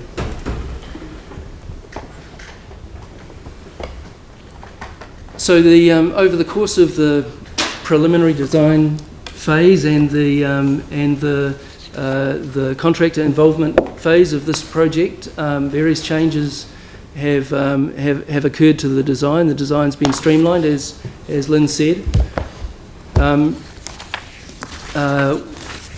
The proposal is to create a catch bench rather than removing the large amount of rock from the bluffs. A similar effect can be gained by constructing a substantial rockfall catch bench at the base of the cliffs. This is in the order of 15 metres wide and would look a bit like a road crossing the slope. The amount of earthworks, if you like, involved with that will reduce from in the order of 1 million cubic metres, as I said before, down to something like 90,000 cubic metres. So that's a substantial change in earthworks volume. The haul roads that were proposed as part of that solution would no longer be needed, and Sumner Road can be utilised as a haul road for that for removal of the material needed to create the bench. Some scaling has been carried out, some removal, if you like, of potential rockfall source material from what's referred to as Area G, the western gully on that image, and that work has been carried out and has meant that a bund is no longer required in that western gully. A bund is still required in the eastern gully, Area F, on that figure, to prevent any rockfall material that might come from the bluffs at the head of that gully from affecting Sumner Road. The construction methodology for this it basically follows what we call a top-down construction method, where all construction works start at the top of the slope and remove or deal with any hazard as work progresses down the slope. So the catch bench cannot be constructed until the slope above has been made safe, as it were, to allow construction work to carry on that bench. In addition, there are 2 areas of planting that are proposed as part of this works in and around around Sumner Road, above and below Sumner Road, in the area of the 2 gullies. So that summarises the change, if you like, of the design or progression from the concept design through to the current state of design. So would be welcome to have any questions. Any questions? Yanni? The visual amenity of it, the visual impact. Do you have anything that kind of shows? Well, I guess the short answer is clearly we're going from 7 benches affecting the whole of that bluffs area to 1 bench at the base of the bluffs. So visually there's going to be a fairly substantial change between those 2. In addition, I suppose it's partly represented by a reduction from 1 million cubic metres of removal of rock down to 90,000 or thereabouts. And just, I presume in terms of the level of safety and level of risk, that you've talked to the fuel companies and the port, and I mean, I know previously we were told that they had real concerns about the resilience of this corridor, and it would just be good to know kind of what their view is of what's been proposed. We've had an ongoing working relationship with LPC as part of our project team, taking them, through the design. As we've progressed, they're comfortable with the direction that we've headed in. It gives probably more resilience in some ways than the previous concept, giving us a wider catch zone down by the road, easier to maintain. We've got a very strict level of service requirement for the road. In the case of a design trigger event where there's rockfall, the road has to be fully functional and reopened within 3 working days. So we've worked closely with those stakeholders. And what about the fuel companies? Because they were yes, the others. and as part of the LPC have connected that relationship through. Yep. Paul and Phil and Andrew. Just on the visual amenity part, because obviously that's going to concern a number of people, I would have thought. Would it be fair to say that obviously the scaling and benching and so forth initially is going to create quite a visual change. But over time, those changes will soften, and with the the colour of the scaling back would actually change and become more I suppose normal or natural to its natural surroundings. If a good example of it is, you look at photographs of the site immediately after the quake, the bluffs looked quite grey and brown. You look at them now and they actually look quite green. So in the period of 5 years, even with ongoing rockfall, those sites revegetate. And another example of that would be along Waterford Avenue. If you remember what that bluff system looked like after the quake, it was brown and grey and scarred. You look now, it's actually very green. And, and it just naturalises itself. Yeah, we saw some shots in behind the containers along that Peacock Scallop Park. That's right, all the cone flowers. Yeah, that's right, all the flowers come up. So so this will revegetate. Part of the landscape development plans, we've got some planting areas planned, is some screening planting associated with the view of the Hall Road, which is a bench, crawling along, and that is covered in the landscape plan. So some of that vegetation also assists with some of the rockfall? In the gullies it does, it gives us a tertiary protection. It takes a long time to become effective, but it is very helpful, and it's obviously a good conservation offset for the flora and fauna. Thank you. Yep, Phil? So, thank you. It's a really good report and helps us get our head around the huge project. So I just wondered in practice if you could give us a steer on the amount of material being removed, because I think I heard you say something like 1 million cubic metres of rock. So, could you put that into big truckloads just so we can sort of get a picture? Or is that? It just seems an enormous amount of rock. I think it is an enormous amount of rock. I think it was, just don't quote me, and I could come back with a fact of interest for you, but when we originally considered moving 1 million cubic metres of material, I think that calculated to be something like 36,000 20-foot shipping containers of material. Don't quote me because I'm not sure I've remembered correctly, but it's something like that. It's a massive amount of material. I can see the engineer at the other end working. Yeah, he's calculating. I don't dare get out my phone and calculate because I call myself. I'm pretty sure that's how Peter Davey thought of it. Yeah. Tens of thousands of truckloads. It's really a lot, and I will dig that out as a little fact and put it back on the website. But it's something like that. We tried to describe it as shipping containers of material because, as you know, we have a lot of shipping containers for you to look at and compare that to. Thank you. Andrew. Thank you. 2 questions, one on timing and the other on visual amenity. Clause 3.8 on page 28. The works within this contract are expected to take 20 months and be completed in early 2018. What does that mean for the opening of the road? We would, at this stage, we're expecting to be able to reopen the road in early 18. We're planning to advance the roading repair in parallel with this geotech work. That's excellent news. Thank you for that. And then coming back, really following on from Councillor Lonsdale's questions on visual amenity, and I'm aware that there have been some concerns expressed, particularly by residents on the opposite side of the harbour, so at Diamond Harbour and at Purau, around the effect on their visual amenity when they look over the water, particularly looking at clauses 3.3 and 3.6, referring to 90,000 square metres of in situ spoil and the size of the bund, for example. You talked about planting earlier. Are they the areas where that planting is expected to occur to mitigate the visual effect of those man-made structures or results? There is some planting planned around the bund, which is described in there.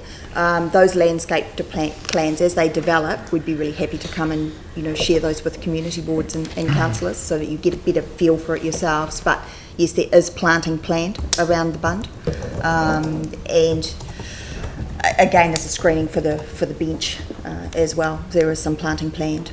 Yep, I think community engagement around that would be great, whether with the community board or the wider community, purely because, I know that there are some concerns around it, and it may well be that what's proposed will set aside some of those concerns. Just talking about the planting, we're working closely with DOC on biosourced seed and the like, the plant species that are there. The ecologists have been out to survey the zones. to make sure that we get the right sorts of plants from a conservation perspective, but working with the geotech team as well to make sure that we plant the most suitable plant to give us that additional rockfall protection as well. So it's a combined, cohesive effort onto the landscaping.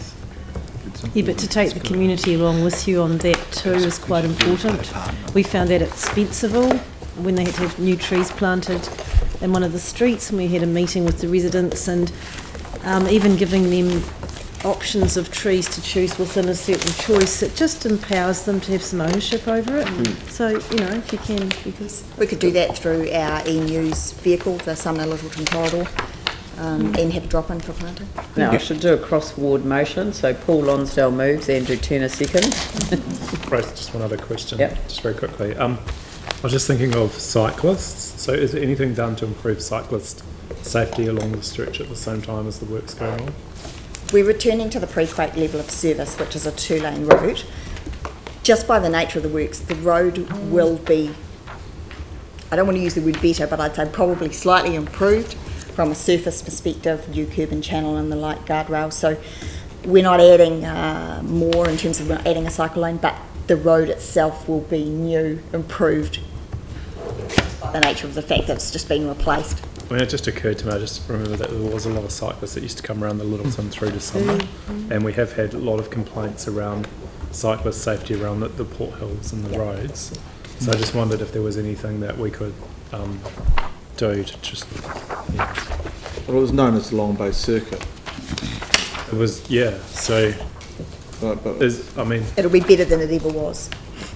Right. That's all I can But say. the width will be the same? It will be. But there is no room to make the there road isn't. bigger. And that's also the requirement of the NZTA funding that we're returning to our pre-quake. But there literally isn't space, as you know, half the lane. Yeah, one whole lane's that's gone. the trouble. I mean, there's no room. There's just literally, you've got the shoulder over the lip and the all downhill from there. And keep in mind, like from Governor's Bay to Littleton, from Kashmir to Governor's Bay, the roads like that give you pass. Yeah. They never get another time to do it. Yeah. Very good. All right, so I've got a mover and a seconder, so I'll put that motion. All those in favour say aye. Aye. Those opposed say no. That's carried.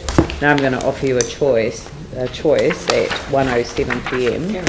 of having a carry-on to deal with the last 3 items before PX, then have with 3/4 of an hour break, depending on how good or bad you are. Or should we break now and come back? This is really short, Jamie. Yeah. Carry on? Yep. All right? Yeah. Okay, so thank you very much. Thank you for the briefing. Next item is Development Christchurch Limited future funding.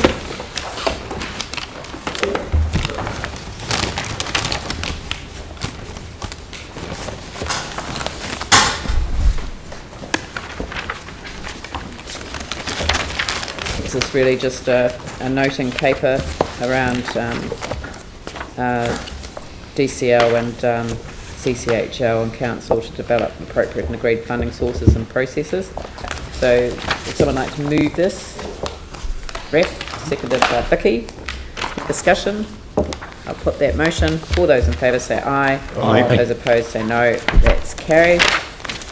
Next item, I ask that we put this up from the District Plan Review Subcommittee, which is the review that was undertaken of our District Plan Review process by Robin McCulloch and Associates, and the report that we received at our meeting last week has been referred here to Council.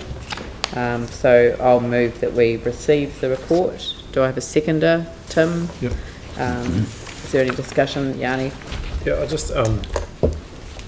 just concerned that the report's based on the premise of the Peter Winder report rather than what we want as a council. So, at the time when we received the Winder report, it had very much a focus on developers and on the government expectations of us, and there was kind of an absence of environment and community input. And I see in the stakeholders that are on this report, again, it's, if you go through it, it's the IHP, ECAN, Sarah, Ngāi Tahu Property Development, CDHB, MKT, developer, airport, Central City Business District, Chamber of Commerce, and Foodstuffs and Property Council, but there's no one representing, I guess, the community aspect of the district plan process. So are we able to actually get some input from that sector into their expectations? Because it does seem to me that, I mean, the concerns that were raised before, which I was waiting to raise in terms of this report, is that A, it's very expensive for the community to participate, so there's a huge barrier, and B, this report, I thought when we met with the consultants originally, it would be wide-ranging, not just focused on the initial winter report, because that was only one perspective. Maybe there's a of the concerns. misunderstanding, because in my view, this report, which was initiated by the Chief Executive, was in response to the Independent Hearings Panel, what's that, Strategic Directions chapter, coupled with the winter report. And I guess the reason that we wanted to put this out in the public arena is because there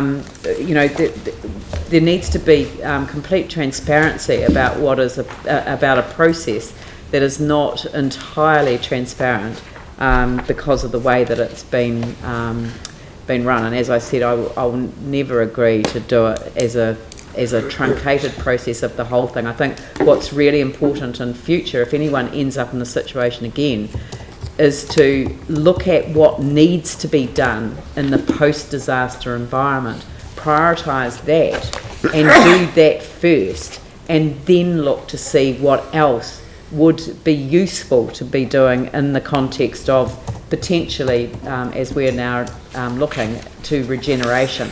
So that to me would separate off what needs to be done immediately. I guess the important thing from the Chief Executive's point of view, and I won't speak for her, but she needed to understand that our council as an organisation was capable of responding to the challenges that have been put up by the Independent Hearings Panel, because at the end of the day, even though this is not the ideal process, I'd rather have this process than no process, because if we hadn't had a fast tracking of our district plan review, we would have simply had central government imposing changes on our district plan holus bolus. So there wouldn't have been any element of consideration, and we have made, whether some people feel it's far enough, but we have made significant changes to what would have happened to our district plan absent this process. So perhaps if I invite you, Colleen. Thank you. Yes, I think there are two separate issues. One is about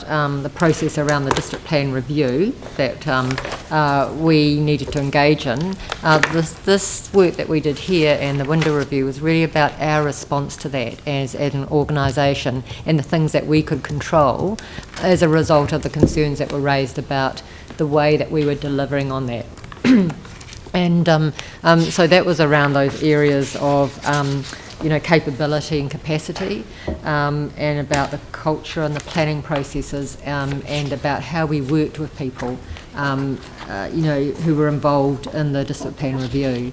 In fact, I think there's been really good improvements, and there's a lot of positive feedback around that. That's putting aside the issue about the whole process, which is should be subject to a different comment than what the role of this review was for. Sorry, I think my question's kind of been misunderstood, because we've talked to a certain group of people. Yeah, but we have to do a full lessons learned, Yanni. I agree, we're doing the full lessons learned. But that's not what we've done here. This is to get us through the Independent Hearings Panel process. Yes, and I accept that. But what I'm saying is, part of that process, you can't separate out the residents groups, for example, who are struggling to participate. So Yanni, we can't change the process. I mean, I think this is a tangible example. This is where I totally get your frustration. But you can't change a process once you're in the process. I understand that. So you go out and ask the community if they're disappointed at the process that we're running at the moment. Hell, they are. It's not. I mean, look at the coastal hazards. It was a complete unmitigated disaster to go out and consult in the time frame that we had. It wasn't sufficient time.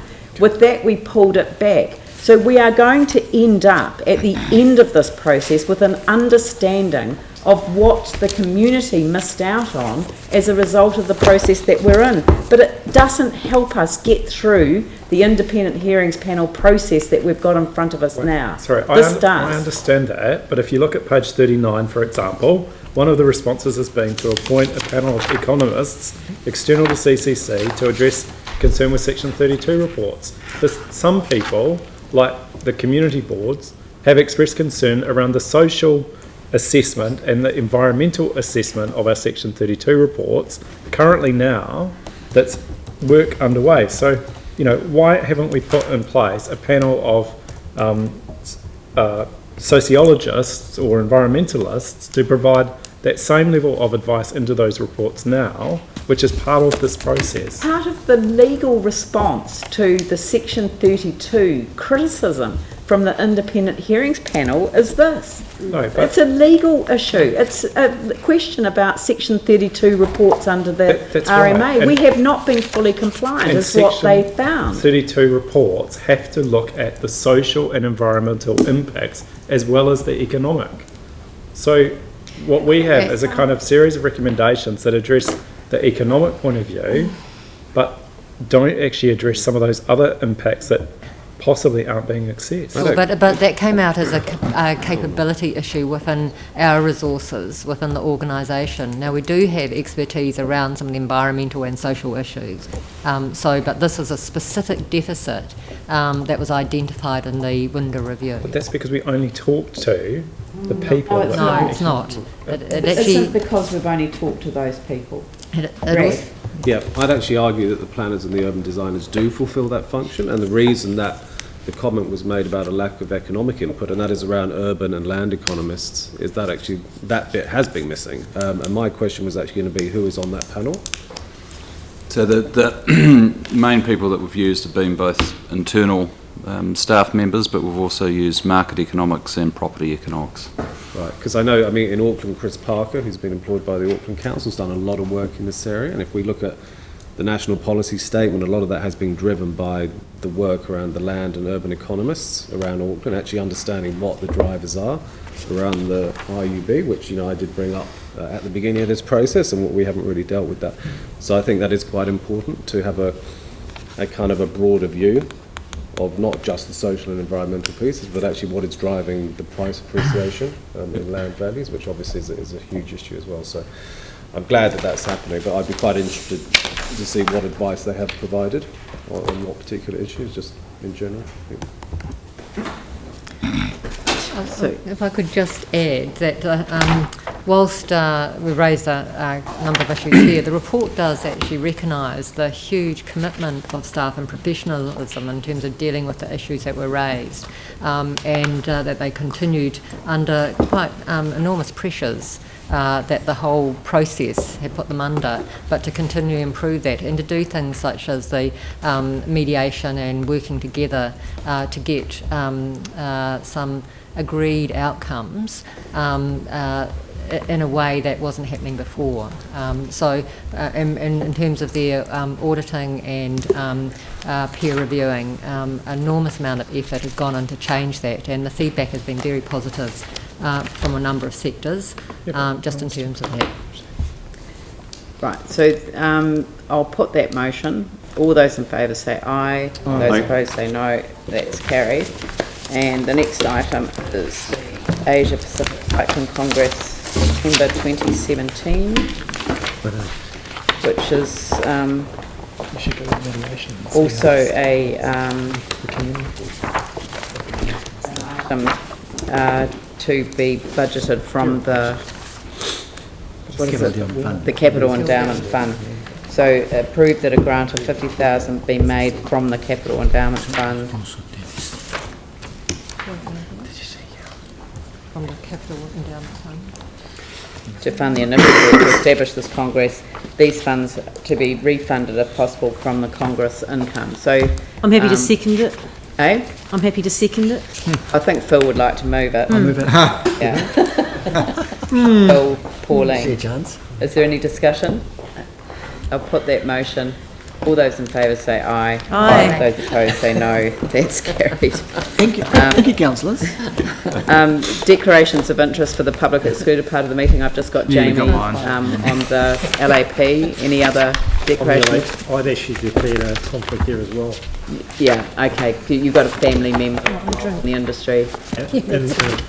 Pauline and I In a- drink. Pauline and I drink.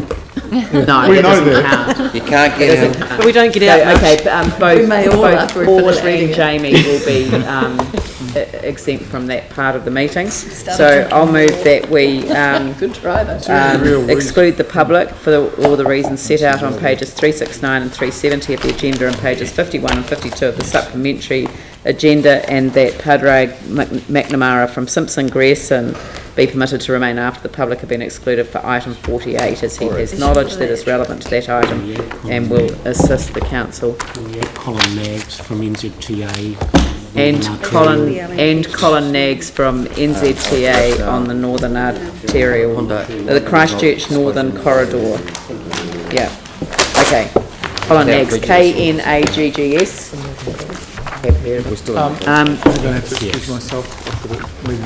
Yeah, but I'm just going to put that in motion.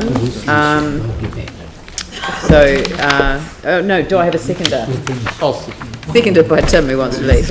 I'll put that motion. All those in favour say aye. Aye. Those opposed say no. That's carried.